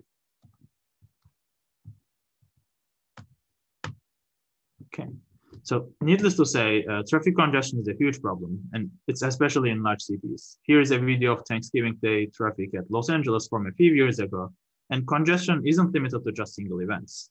In 2015, travel delays due to congestion caused the US drivers to invest $160 billion in time and fuel, and this doesn't even include pollution. The costs are much greater worldwide, and this waste is only increasing. In 2019, the cost was $190 billion. So what can we do to not have to sit in traffic all the time? One way is to increase supply by building roads, but this is very expensive. For example, this interchange here costed $135 million to construct. Another way is to decrease the demand by tolling. But this can be very hard to do well. And what I'm going to suggest in this talk is actually orthogonal to this. They're not substitutes for each other. They can be done together. So what is that thing that I'm suggesting? That is, we can use the new capabilities of autonomous vehicles without having to change the existing infrastructure. So car companies have been promising that we would have autonomous vehicles on public roads by 2020. Well, that didn't quite happen. Instead, we got pandemic, but we are still expecting them very soon. So let's try to leverage them for our existing traffic problems. And we are not the first people who have thought about using autonomous cars to help with traffic congestion. And starting in the 60s, people have been looking at how to control platoons of vehicles, and other works look at smoothing instabilities in congested traffic flow, or how to control mobility on-demand services. Of course, we are not thinking about a setting where all cars are autonomous. Instead, human-driven cars and autonomous cars will coexist. So one important difference between them is people are selfish and they will take the quickest route possible, which can lead to suboptimal traffic patterns. However, we can incentivize altruism in autonomous vehicles, and this can decrease congestion. By utilizing this altruistic autonomy, we can actually decrease the amount of time everyone spends in traffic. It's not only the human-driven vehicles, even the altruistic cars, even for the altruistic cars, we can decrease the amount of time they spend in traffic. So to formalize this, we consider a network of roads, and each road may or may not have different number of lanes at different segments of the road. The network will have some human drivers who are selfish, taking the quickest route available to them, and some autonomous vehicles which are altruistic. We then want to understand what equilibria emerge if all users are selfish, or if the autonomous cars are altruistic. And with the presence of altruistic autonomous cars, how can we efficiently route them to decrease the total delay? Okay. So to answer this, we need to first model the dynamics on shared roads. Then we are going to compute those equilibria, and we will finally investigate how we can achieve low latencies using reinforcement learning solutions. So to mathematically analyze the network dynamics, we partition each road into several cells. We index the roads based on the travel time and the cells from source to destination. And we make this partition such that each cell has a fixed number of lanes throughout, and it takes one time step to traverse a cell at the maximum allowed speed, the nominal speed. The speed limit can be different between different roads or even between different cells on the same road. So let's now look at a single cell. And for now, let's say there is only a single type of vehicle. So let's forget about autonomous vehicles for a second. We use the fundamental diagram of traffic to model the dynamics within a cell. Let me briefly mention how it works. Here is a road cell. Here is a road cell that has B lanes and that is D meters long. And this is a regular human-driven car whose length is L meters. And let's say it's going with a nominal speed of V bar meters per second. So in driving, we have this rule that drivers must keep some headway distance with the car they are following. So to keep it general, let's say it's tau h seconds. Here, the superscript h will denote the human-driven cars. So if there's a car here, then there is going to be at least tau h times v bar meters distance between them. So this blue block here is the area on the cell occupied by this car. Now the question is, how many of these blue blocks can we fit in the cell? Well, just by a simple geometric argument, it's going to be this number here. So as long as there are fewer cars than this, then everyone will go with the nominal speed. They don't need to slow down. Let's put this on a density flow graph. As we increase density up to this critical number, the flow will linearly increase because it's just more cars going with the same nominal speed v bar. We can also show this on the flow latency plot. Again, the flow will be increasing, but the latency doesn't change because the cars are not slowing down yet. Now, what if there are more cars? Then we will have to shrink the blue blocks, and that means the cars will have to slow down. So we are in the congested regime now. The traffic is not in free flow anymore. Instead of the nominal speed v bar, they will now move with a speed of some v, let's say. So the length of the blue block will be tau h times v. Now, in terms of the number of cars, how long is this new blue block? Well, it's just the total area in the cell divided by the number of cars n. And by setting this equal to the area of the blue block, we can actually get this expression for the car sniff speed. So we are able to write the car sniff speed as a function of the number of cars in the cell. So let's now put this on our graphs. We can think of flow as the number of cars multiplied with their speed. And if we multiply the speed expression with n, we realize that it's going to be a linearly decreasing function of the density. And here the slope of this decrease is called the shockwave speed. It will come up once more in the model. And for the second plot, while the flow is decreasing linearly, the speed is decreasing with 1 over n. So the plot is going to look like this. So this is called fundamental diagram of traffic, and we are using this to model the dynamics within a cell. But remember, we said we are only considering a single vehicle type. Now, what is the difference between human-driven and autonomous vehicles? Well, autonomous vehicles are equipped with very powerful sensors, and they have platooning capabilities, so they can actually they can actually keep a shorter headway than the regular human-driven vehicles. In the fundamental diagram, it will look like this for the autonomous vehicles. Now, this means there will be 2 different blue blocks on a shared road cell. Luckily, we only need the average. So we can write our critical density as a weighted combination of the 2 vehicle types. Depending on the autonomy level of the cell, which is the fraction of autonomous vehicles, we are basically changing the denominator here, the length of the average blue block. We run some simulations on Sumo, microscopic traffic simulators, to see how this mathematical model performs. And this model mostly matched with the simulations. Here I'm showing 3 different autonomy levels. The colorful ones are the simulation results, and the black ones are the mathematical results, like based on the model. And the small mismatches are due to the imperfections in the simulators we have, like due to discretizations, for example. And we also see the match in the flow latency plots. Okay, so far we studied what happens in a single cell, but we also need to study how vehicles move from a cell to the next one. For that, we look at the flow, which quantifies how many cars transit to the next cell within a time step. As an example, let's say this is the fundamental diagram for the sending cell, and this is the receiving cell. The flow between the cells will be limited by 3 quantities in the cell transmission model. First, it's going to be limited by the demand from the sending cell. We cannot have more flow than there is in the sending cell. So this is the increasing edge of the fundamental diagram. And secondly, we can never exceed the maximum flow. Even if there are more cars in the sending cell, we will be limited by this physical capacity. And finally, the flow will also be limited by the supplied space in the receiving cell. And that's going to be the decreasing edge of the fundamental diagram. So at any time step, the flow from cell I-1 to I will be the minimum of these 3 quantities.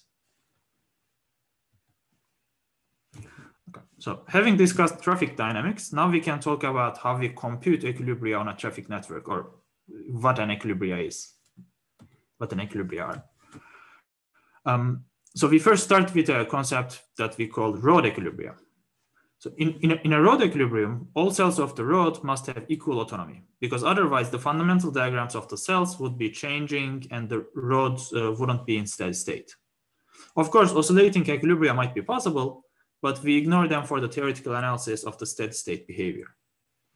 Now, one thing to note is if all cells have the same number of lanes and the same number of lanes and speed limits, we will never have congestion. All cells will reach to the free flow regime. This is of course not interesting. So we will look at the case where the capacity decreases along the road, for example, by a bottleneck cell. And for the mathematical analysis only, we make two additional assumptions. First, we assume the speed limit is uniform independently for each road. And second, we assume all roads are parallel and they consist of two segments. In the first segment, the cells have a large number of lanes, whereas the second segment creates the bottleneck. So we will use superscript B for bottleneck and N for non-bottleneck. And these assumptions lead to a result that says the only cells that can be congested are the ones upstream to the bottleneck, the cells just before the bottleneck. And also each congested cell equally contributes to the latency increase on that road. And the equilibria in a road network, so previously it was road equilibrium, now we are in the network equilibrium, we are talking about network equilibrium. The way we define network equilibrium is as follows. In a network equilibrium, no selfish user has incentive to unilaterally deviate from their current strategy. So if I'm on the middle road here, then there will not be any roads that are faster than the middle road, because otherwise I would prefer to unilaterally deviate and switch to that road. Then based on this definition of network equilibria, we can talk about some properties of it for the case where all vehicles are selfish, including the autonomous vehicles. So to guarantee the existence of equilibrium, we model cells as infinitesimally short segments. Then under a best selfish equilibrium, which is the selfish equilibrium with the lowest overall latency, one road will always be in free flow. All roads with lower free flow latency will be congested, because otherwise cars would prefer to switch there. And the remaining roads will have no flow, because otherwise the vehicles there would prefer to switch to the other roads. And these properties of the roads under equilibrium and the best selfish equilibria are helpful to compute the best selfish equilibria in an efficient way. I'm not going to dive into the details, but let me briefly mention what's happening here. So we know from the properties that the longest road used by the vehicles will be in free flow. So let's call that road K. And in this optimization, the last two constraints are just saying the demand of autonomous and human-driven vehicles should be satisfied. They are saying the total flow of the cars will be equal to the demands. The more interesting constraint is the first one. On the right-hand side here, we compute the congestion latency of a road P. So remember, the road K is in free flow, so this is the latency of road K. And on the right, this is the free flow latency of road P. So the difference here is the congestion latency. And we are setting this equal to the left-hand side, which is a function of how lengthy the congested part of the road is. And overall, this entire thing is a feasibility program, and we can basically loop over the free flow road K, which is a discrete quantity, to find the shortest road that makes this feasible. And after some algebraic manipulation, we will be looping over linear programs, which means we can find the best selfish equilibria in polynomial time. And so we know how to compute the best selfish equilibria in the steady state now, but what if autonomous cars were not selfish? What if we could incentivize them to not act selfishly? We would be able to reach equilibria with lower overall travel delay by sending some autonomous vehicles on longer roads to decongest shorter roads. For example, we could do this through pricing, and I'm going to briefly talk about that at the very end of the talk, but the exact method is outside the scope of this talk. So similar to before, we can characterize the best altruistic equilibria as follows.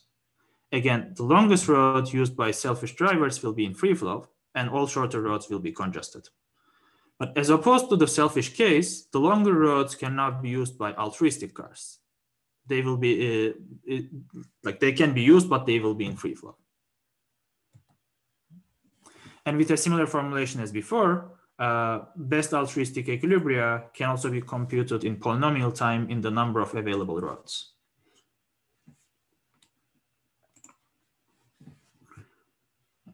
And these equilibrium optimizations give us optimal configurations in the steady state, but they say nothing about what we should do if the network is already in a random state or in a bad equilibrium. So while it's analytically intractable to compute dynamic routing, we propose using reinforcement learning to control the routing of autonomous cars in the network. Okay, I'm seeing a question in the chat. Does the traffic model also work with the urban traffic networks? Yes, so this model, called cell transmission model, it's actually being used for urban traffic networks. But for the mathematical analysis, we had these assumptions of parallel networks so that we can analytically compute the equilibria, investigate the steady state behavior. But the cell transmission model is general, and it can be used in other network topologies too. So the answer is yes, but the mathematical analysis doesn't extend to those settings. But luckily, reinforcement learning solution is going to extend to those settings. I'm coming there now.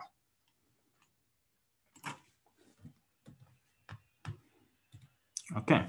And before we start talking about the routing of autonomous vehicles, we should look at how selfish drivers choose the roads they're going to take. For that, we use a model from the literature where users learn which road is the fastest over time. Here, mu-h denotes the random distribution the selfish drivers follow. L is the expected latency of each road, and eta is the learning rate, which can be constant or decaying. So this model overall, what it says is selfish drivers will dynamically move from longer roads to the shorter roads over time. The latencies of the roads might change, but the humans, the selfish drivers, will be reactive to that. So even if a road becomes faster than the other over time, then the selfish drivers will start to move to that new faster road. And for the routing of autonomous vehicles, sorry. Okay. Yeah. And for the routing of autonomous vehicles, we start with the question, what happens with a bad controller? For example, what if the autonomous car's controller tries to route all of them to the shortest route?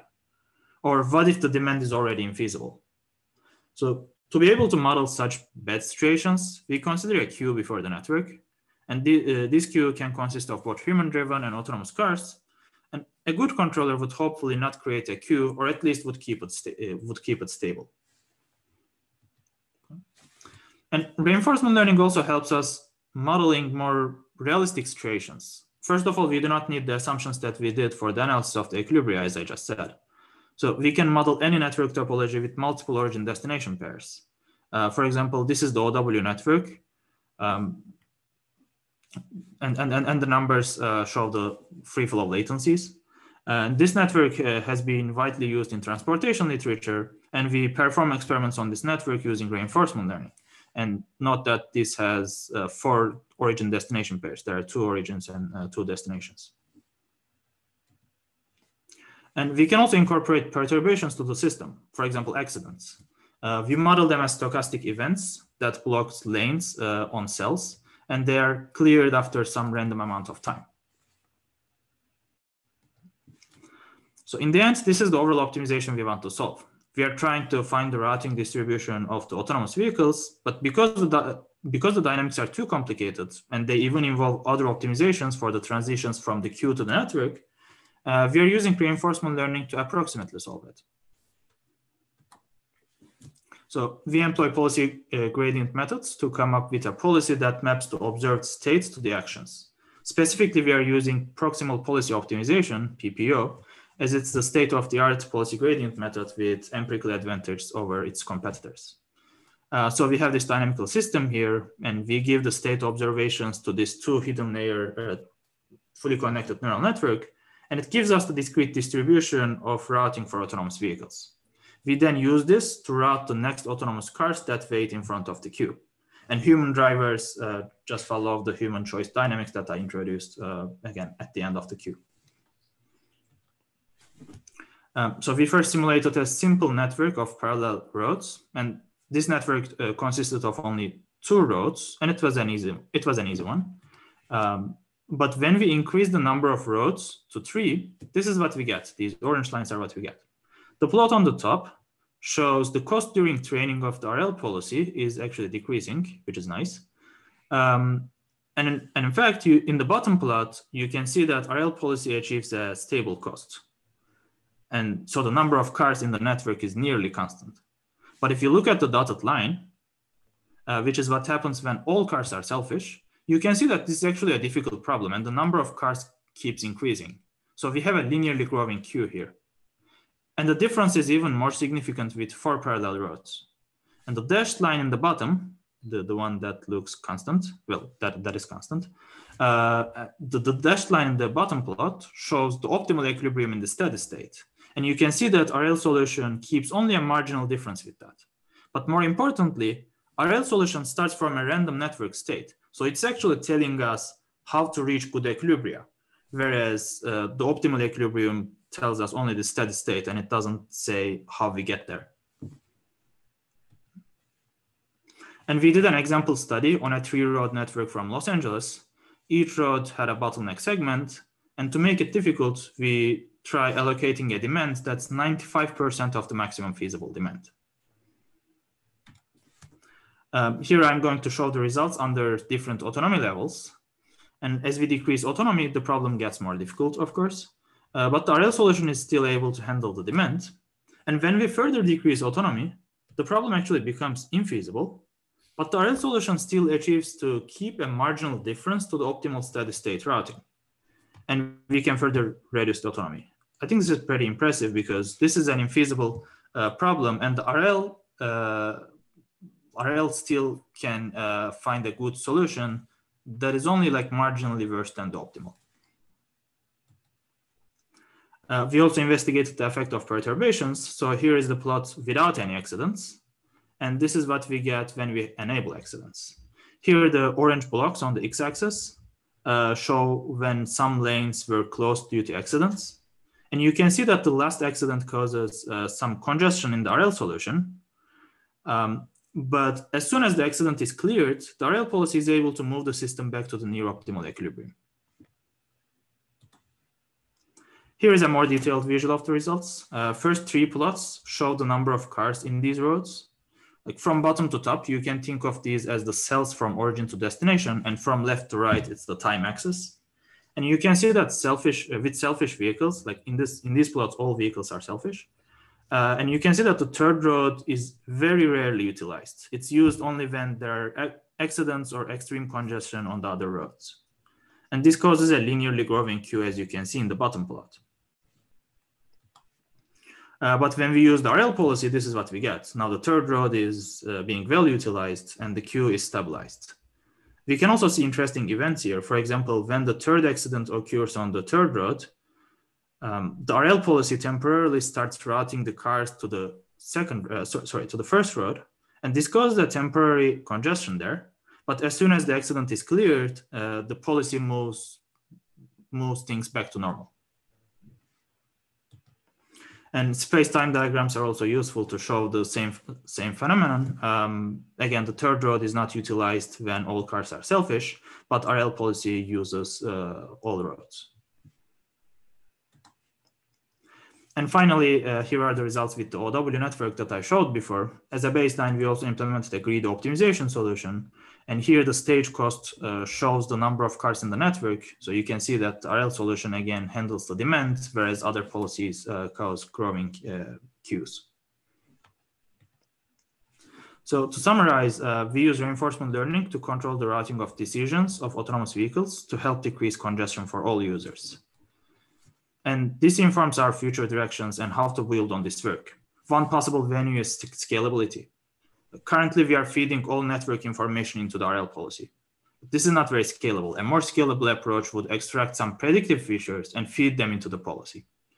Also, we did all our experiments on simulated networks. Some of them matched with real existing networks, but human drivers' behavior was still simulated. And besides, it's not clear how well a policy trained in simulation will transfer to the real world. And finally, another direction is how we incentivize altruism. One way to do this is through pricing. In another work, we looked at it and considered a scenario where ride-hailing services offer different prices for different latencies. And this is not only for the routing of autonomous vehicles. Like, the use of public transportation has declined due to the pandemic, and it's recovering much slower than other modes of transportation. And this is causing additional congestion problems. In a very recent work, we developed pricing methods to balance the trade-off between congestion and the risk of infection. With this, I will leave this video of the 3-road parallel network playing here, and I can take any questions. Thank you very much, Jordan, for a very interesting talk. I think right now we have 2 questions. The first question comes from Bochi again, and it's about the traffic state. Is the traffic state, like number of human vehicles on each road, fully observable to the reinforcement learning agent? Yes, so currently the reinforcement learning agent observes almost all the information in the network. The only thing it's missing is in the queue for the network, there are actually like packets in the queue depending on when the cars arrive to the queue. But the RL agent doesn't see those packets. Instead, it sees a sum. It sees the aggregated data. But other than that, it has all the information of the network. So yes, for example, it sees the number of human-driven cars in each cell. Okay, thank you. And the second question is, in the RL training environment, are there other automated vehicles? And if so, how do those AVs interact with each other during training? So in the results that I show, there are only 2 types of vehicles. So one is like selfish human-driven vehicles, and the other is the autonomous vehicles controlled by our central authority, like doing the routing. So there are no autonomous vehicles that are selfish, but this can be done. So it's just like, it would be just a 3rd vehicle type. But the RL policy can only control, let's say, some part of some portion of the autonomous vehicles, and that's completely fine. I don't have results on that, but like technically it's possible, and I don't see any reason why it wouldn't work. Understood. Thank you. And the third question is, do the human drivers in the simulation or in your work know the information about the traffic states on all the routes? So the human drivers, they have the predicted latency information. So I would say that's pretty much like real life. If you want to go from point A to point B, there are like different routes, and you are seeing estimated latencies. And this is what we are showing to the human drivers. And then we are assuming there's this human choice model, which kind of dictates how humans chose their routes. Understood. And maybe the last question is, I have the same question as well. You talk about the alpha equals to 0.4 or 0.5 are invisible. Why are they invisible? And if I understand correctly, is the 60% is the sweet spot where you can achieve good performance of your methodology and also to guarantee that the system is feasible? Yeah, that's a good question. So yeah, I think I kind of under-explained that. Let me go to that plot. Yeah, this one. So what we are doing here is, so we have this network from Los Angeles, and we said we are trying to allocate the demand that's 95% of the maximum feasible demand. And when I say that, that's the 95% of the maximum feasible demand when the autonomy level is 0.6. If I decrease the autonomy level, that means I still have the same number of cars, but now the number of regular cars is more than the number of autonomous cars, for example, for the case of alpha being 0.4. And because the reaction time of human drivers are longer than autonomous vehicles, they occupy more space in the traffic. They occupy more space in the cell. And this makes the problem harder. And eventually, I believe after 0.56 or 0.57, like below that autonomy level, it becomes infeasible. So it's totally about the demand here. Like when I say 90% of the maximum feasible demand, this is like the maximum feasible when the autonomy level is 0.6. Mm-hmm. Thank you, Erdem, one more time for a very interesting talk. And if anyone has more questions for Erdem, please feel free to ask in the chat box. Thank you, Erdem. Thank you. Okay, so our last speaker, and I can see you again, is Dr. Yan Chung from Lyft. Dr. Chung is currently a tech lead and the senior software engineer at level 5 of Lyft, which is their self-driving division. She received a master's degree and PhD degree from University of Michigan, Ann Arbor. Her research is mainly focused in the development and optimization of autonomous systems, the application of machine learning, and the decision-making and motion planning of autonomous vehicles. Go ahead, Yan. And you're in mute, Yan.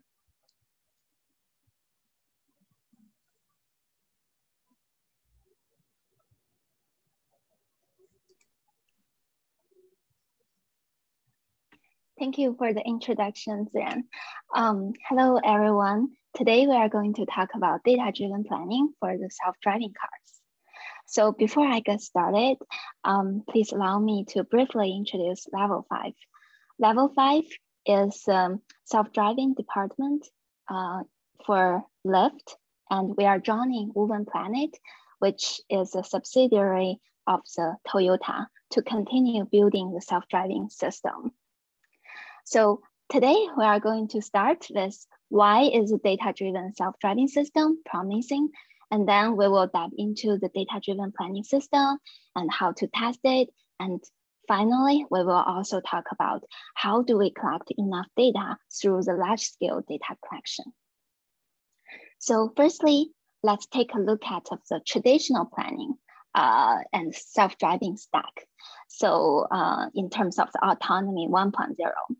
So essentially, the sensor input and map input, like we use those information through the perception to generate the positions of the agents and also other environmental information. And then prediction, use those information to generate the predicted motions and agents trajectories. And then planning stack, use all those information to generate the eagle's trajectories. And then we use like all kinds of different testing methods to test this whole stack. So when we look at the machine learning amount among this autonomy 1.0, we can see that the perception and prediction has a large amount of machine learning used there. However, for the planning stack, and in terms of testing, the amount of machine learning used there is quite limited. That brings some limitation for the autonomy 1.0. So firstly, the handwritten rules are not that scalable, and engineering individual blocks are very complex, and also significant engineering efforts are needed in order to deploy the stack into new autonomy features or the new geography areas. Also, the route testing in general is very expensive and takes time. So when we take a look at the machine learning first approach for self-driving, that is kind of like so different. So essentially, we will use data-driven planning, the data-driven testing, and also leverage the large-scale data collections to further improve the whole autonomy stack in the autonomy 2.0. So there are multiple benefits for the autonomy 2.0. Firstly, it's the data-driven defined the driving behavior rather than the engineered. And also the behavior learned from human drivers can be more naturalistic. And also we can use mainly the machine learning simulation and data-driven evaluation to do the testing, and also to deploy that in the new ODD area. We mainly need new data. And now let's dive into the planning stack.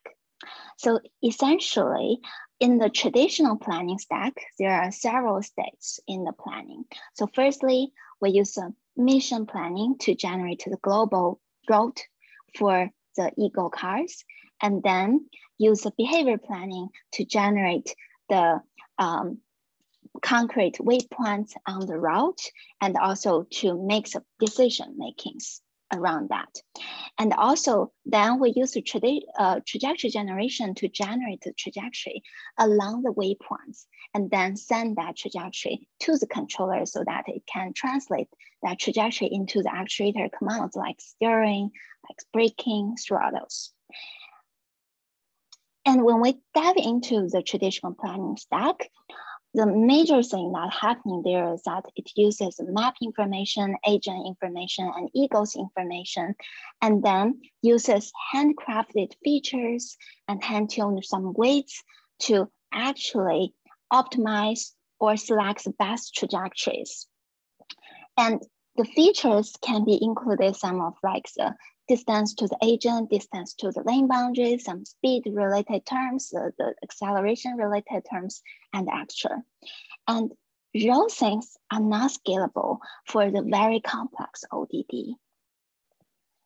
And when we look at the data-driven planning stack, actually some of the hand-crafted features and weights can be replaced by the machine learning policies, and which is also scales with the data. We will dive into some details around this now. And also, Level 5 team published the data set with 1,000 hours for the prediction and planning.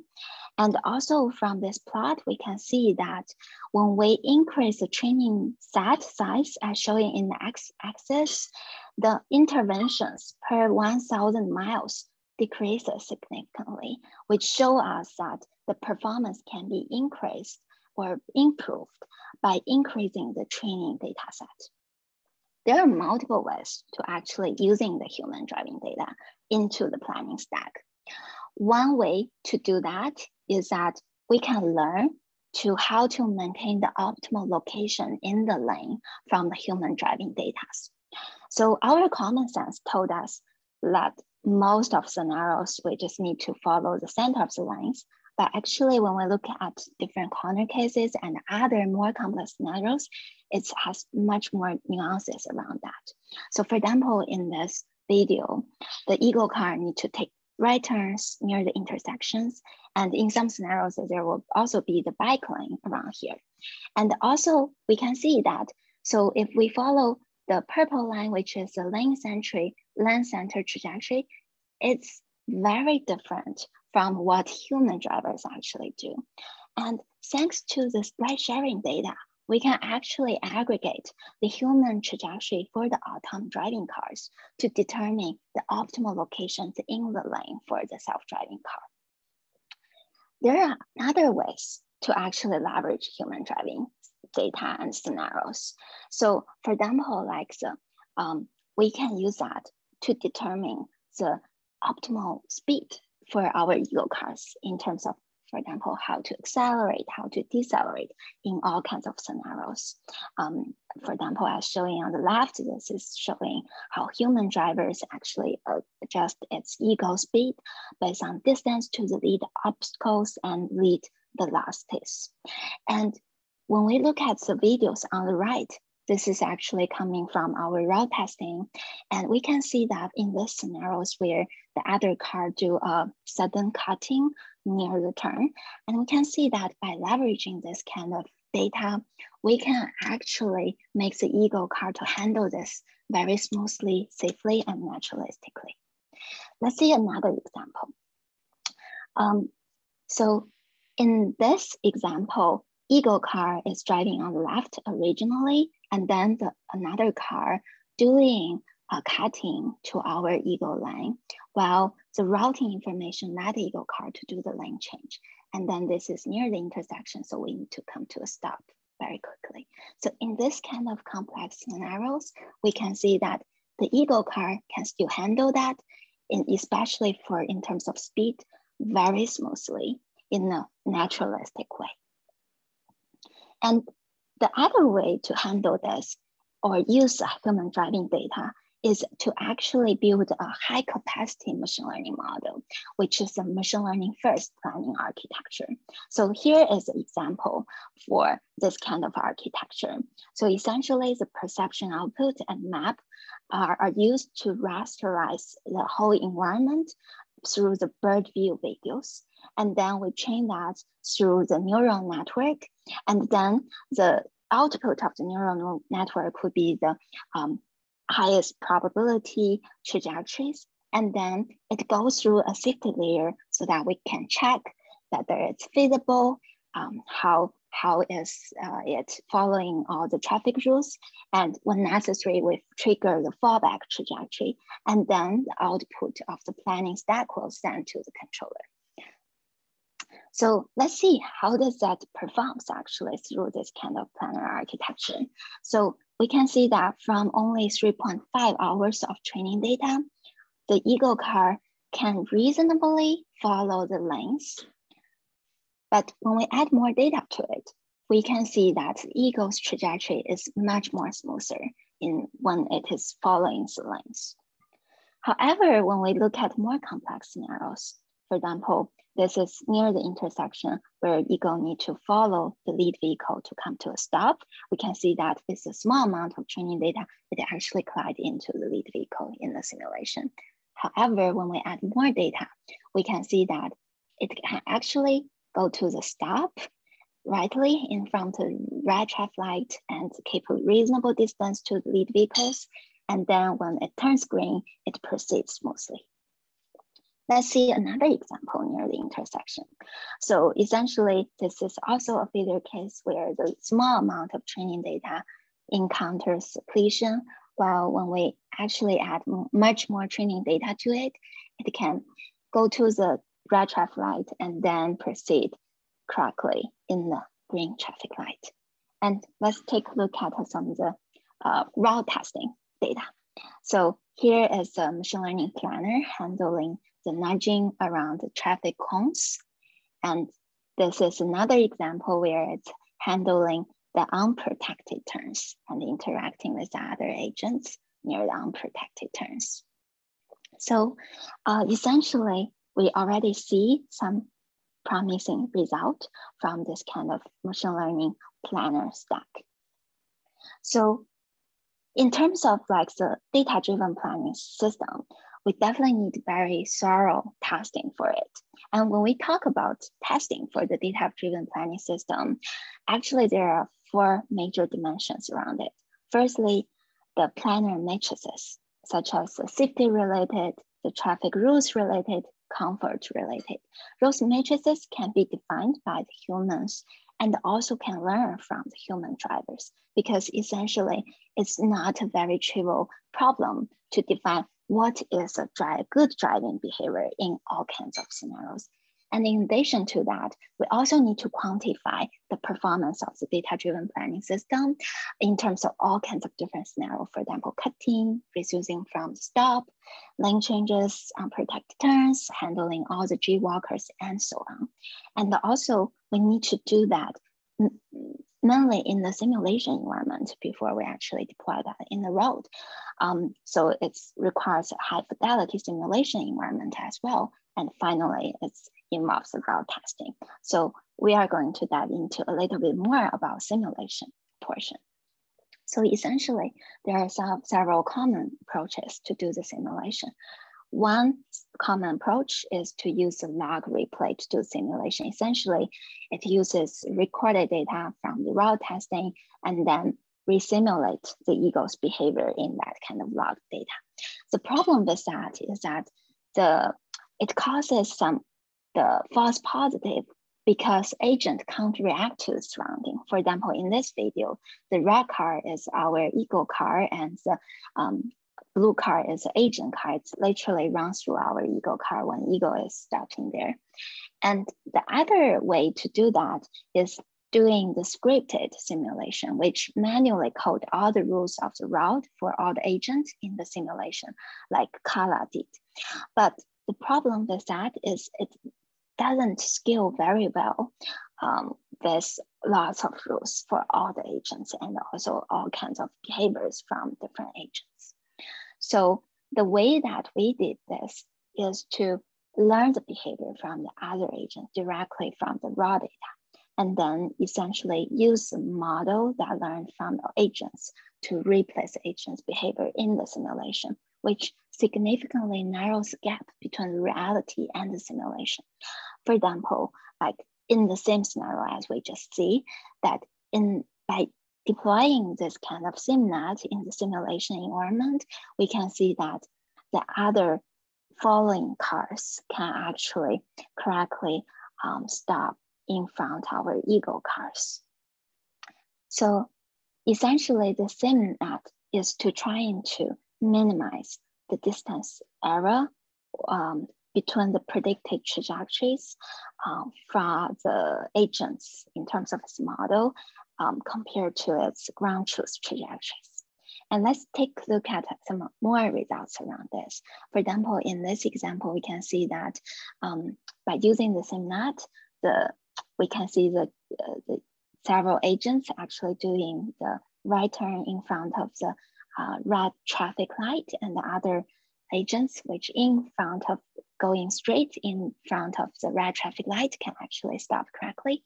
And this is an example where we essentially all those parked cars are correctly predicted to be stationary, and also the other cars around the ego car is keeping a reasonable space and reasonable speed.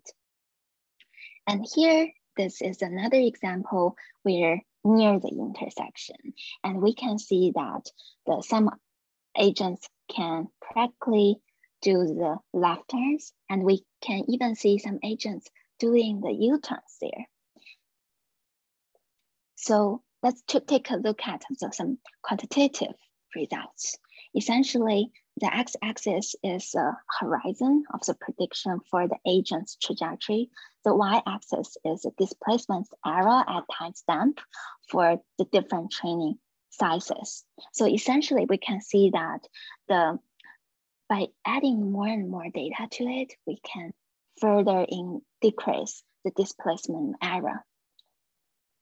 So essentially, we just talk about how more data can actually help with planning stack and even help with testing for the planning stack in the simulation environment. The other question is, how do we actually get more data? So the traditional method to collect more data is to using the self-driving stack or all the sensors, those all expensive sensors to collect data in certain areas, but that is not a very scalable way.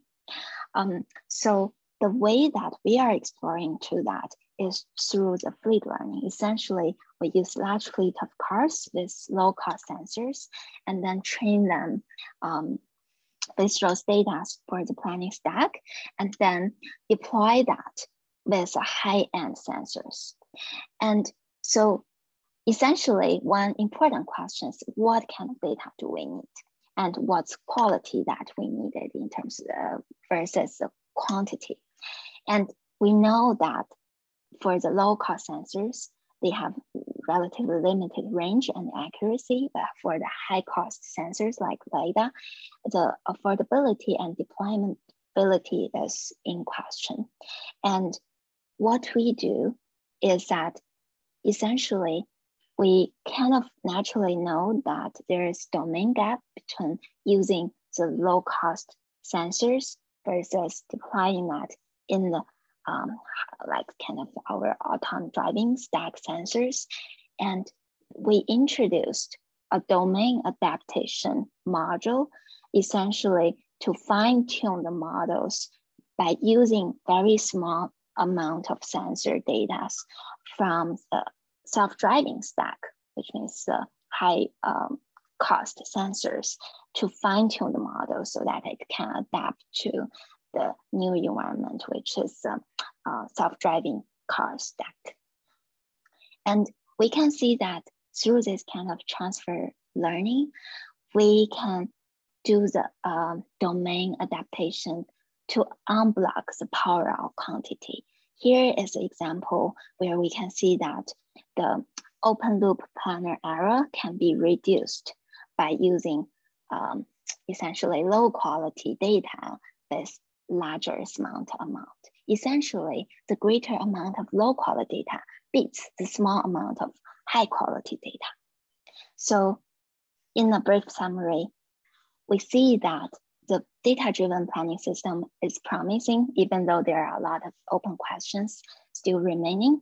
And we also see that large-scale data sets are needed to train and evaluate the stack. Also, by using the large-scale data collection, we can leverage the large-scale low-quality data from low-cost sensor to unblock the large data sets to train and evaluate data-driven planning systems. And we also open sourced some of the results from our teams, and feel free to check it out. We released 1,000 hours the prediction and planning data set last year, and also some toolings around using those data, and also some tutorials with videos and hands-on sessions. Thank you. Any questions? Thank you, Yan. Very interesting. I enjoy, listening to your presentation a lot.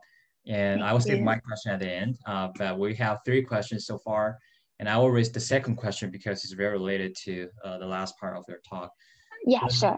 Yeah, when learning optimal acceleration, deceleration maneuvers, like maximize the comfort of drivers, is all data equal, or should good and bad drivers need to be labeled? Yeah, that's a very, very good question. Definitely, we need to label those bad drivers because we don't want our autonomous driving cars to learn those bad driving behavior. That's actually a very important step during the data cleaning for getting all the feasible and reasonable data for our machine learning stack, essentially. Yeah, and we also need to build the toolings around that, but that's definitely very important. Okay, thank you.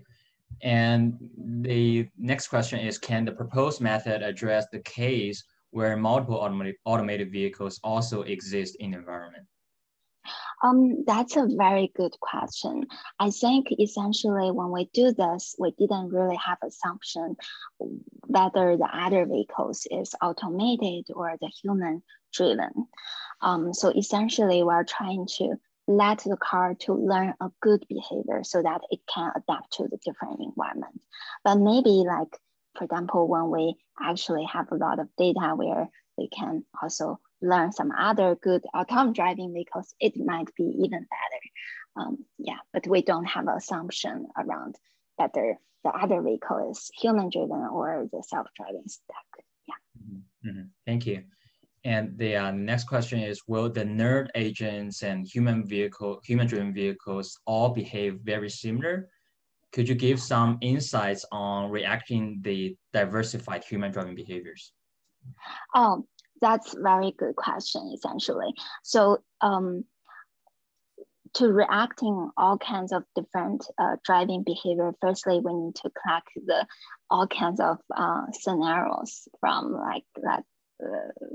like what we just mentioned from the fleet data, so that essentially during the training, during the evaluation, we already exposed the self-driving stack to all kinds of different scenarios, but still it's possible that we couldn't really have the right data for all kinds of data scenarios. So that's also the reason why we also have a safety layer to guard the system to handle those situations. But essentially that's a very good question, and that's also the very difficult portion for the kind of like the business perspective, fully deploy the autonomous driving cars to all kinds of different ODDs. Yeah. Mm-hmm. Mm-hmm. Thank you, Yan. And next question is, how do you deal with predictions? Because you mainly talk about planning, but we didn't see any of your methods for how to consider the predicted risk from surrounding vehicles. Yes, that's a very good question, actually. So essentially, there are a lot of recent publications around prediction from all kinds of like academic and industry group, and that is also very active like research areas. And here we can think, because there are multiple architecture that can be used for the machine learning planning stack. Some of them directly use the perception output. Some of them use the perception plus the short-term prediction. And some of them use, for example, a very standalone prediction stack. So when we answer this kind of questions, we need to consider like the trade-offs between using different level of like the predictions, or even better directly combine the prediction with the motion planning stack in the data-driven way. So I think the answer, which is the best one, is still open, but I think we already see a clear trend that like the data-driven method along the prediction has already shown significant improvement for the whole stack when we even use a rule-based planner.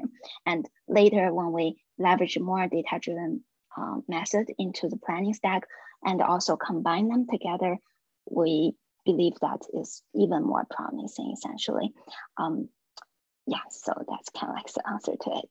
Yeah, I think that's great. And I said I will save my question to the last. And I think it's a previous question because I noticed that you mentioned there are multiple objects of your learning method. There's safety, there's comfort, there's other things. For data-driven method, for safety, of course, we know, if there's no collision, then it's safe. But how do you learn whether this trajectory is comfortable for the drivers? Yeah, that's a very good question. So essentially, we, for example, I'm just talking about some of like the possible method, not to say that is the method that we are using at level 5. So for example, some of the possible method is that we can use some data-driven evaluation method to build some classifier around what kind of behavior is comfortable versus non-comfortable. Essentially, we can also compare what is our like the ego's driving behavior in terms of self-driving compared to the human driver's trajectory in that kind of scenario to see how large difference that is to quantify how comfortable that is. And of course, that is kind of like in the data-driven evaluation side. And then in the rule-based side, we also know that there are some kind of like thresholds in terms of, for example, longitudinal jerk, lateral jerk, that can actually help us to determine whether it's a very uncomfortable handling or not.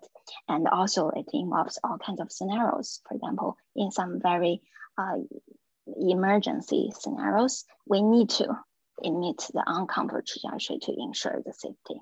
So as we mentioned before, it involves the matrices, and the matrices need to be coupled with some scenarios. And also like we need to leverage more data to actually do a thorough evaluation in terms of what is a good driving behavior.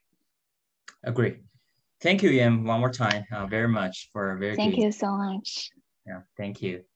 And I think with that, that's our last presentation. And please bear with me one more time, and I will share the website link to this channel. So for any one of you who didn't attend yesterday's session, our recording is already up on the website, and you can look at that, and also the Q&A session. And we will also upload the recording for today's session, so you can check back later, maybe tomorrow it will be ready. And again, one more time to thank all our presenters and also our co-organizers of this workshop, Dr. Guoyan Wu, Dr. Shuofeng, Dr. Zhao Jianli, and Dr. Jia Hu, and Dr. Meng Wang. Thank you everyone for attending. And if you have any question, please feel free to send us an email and we'll be there to help you out. Thank you. Thank you so much for organizing this. Thank you. Thank you, Yan. Thank you.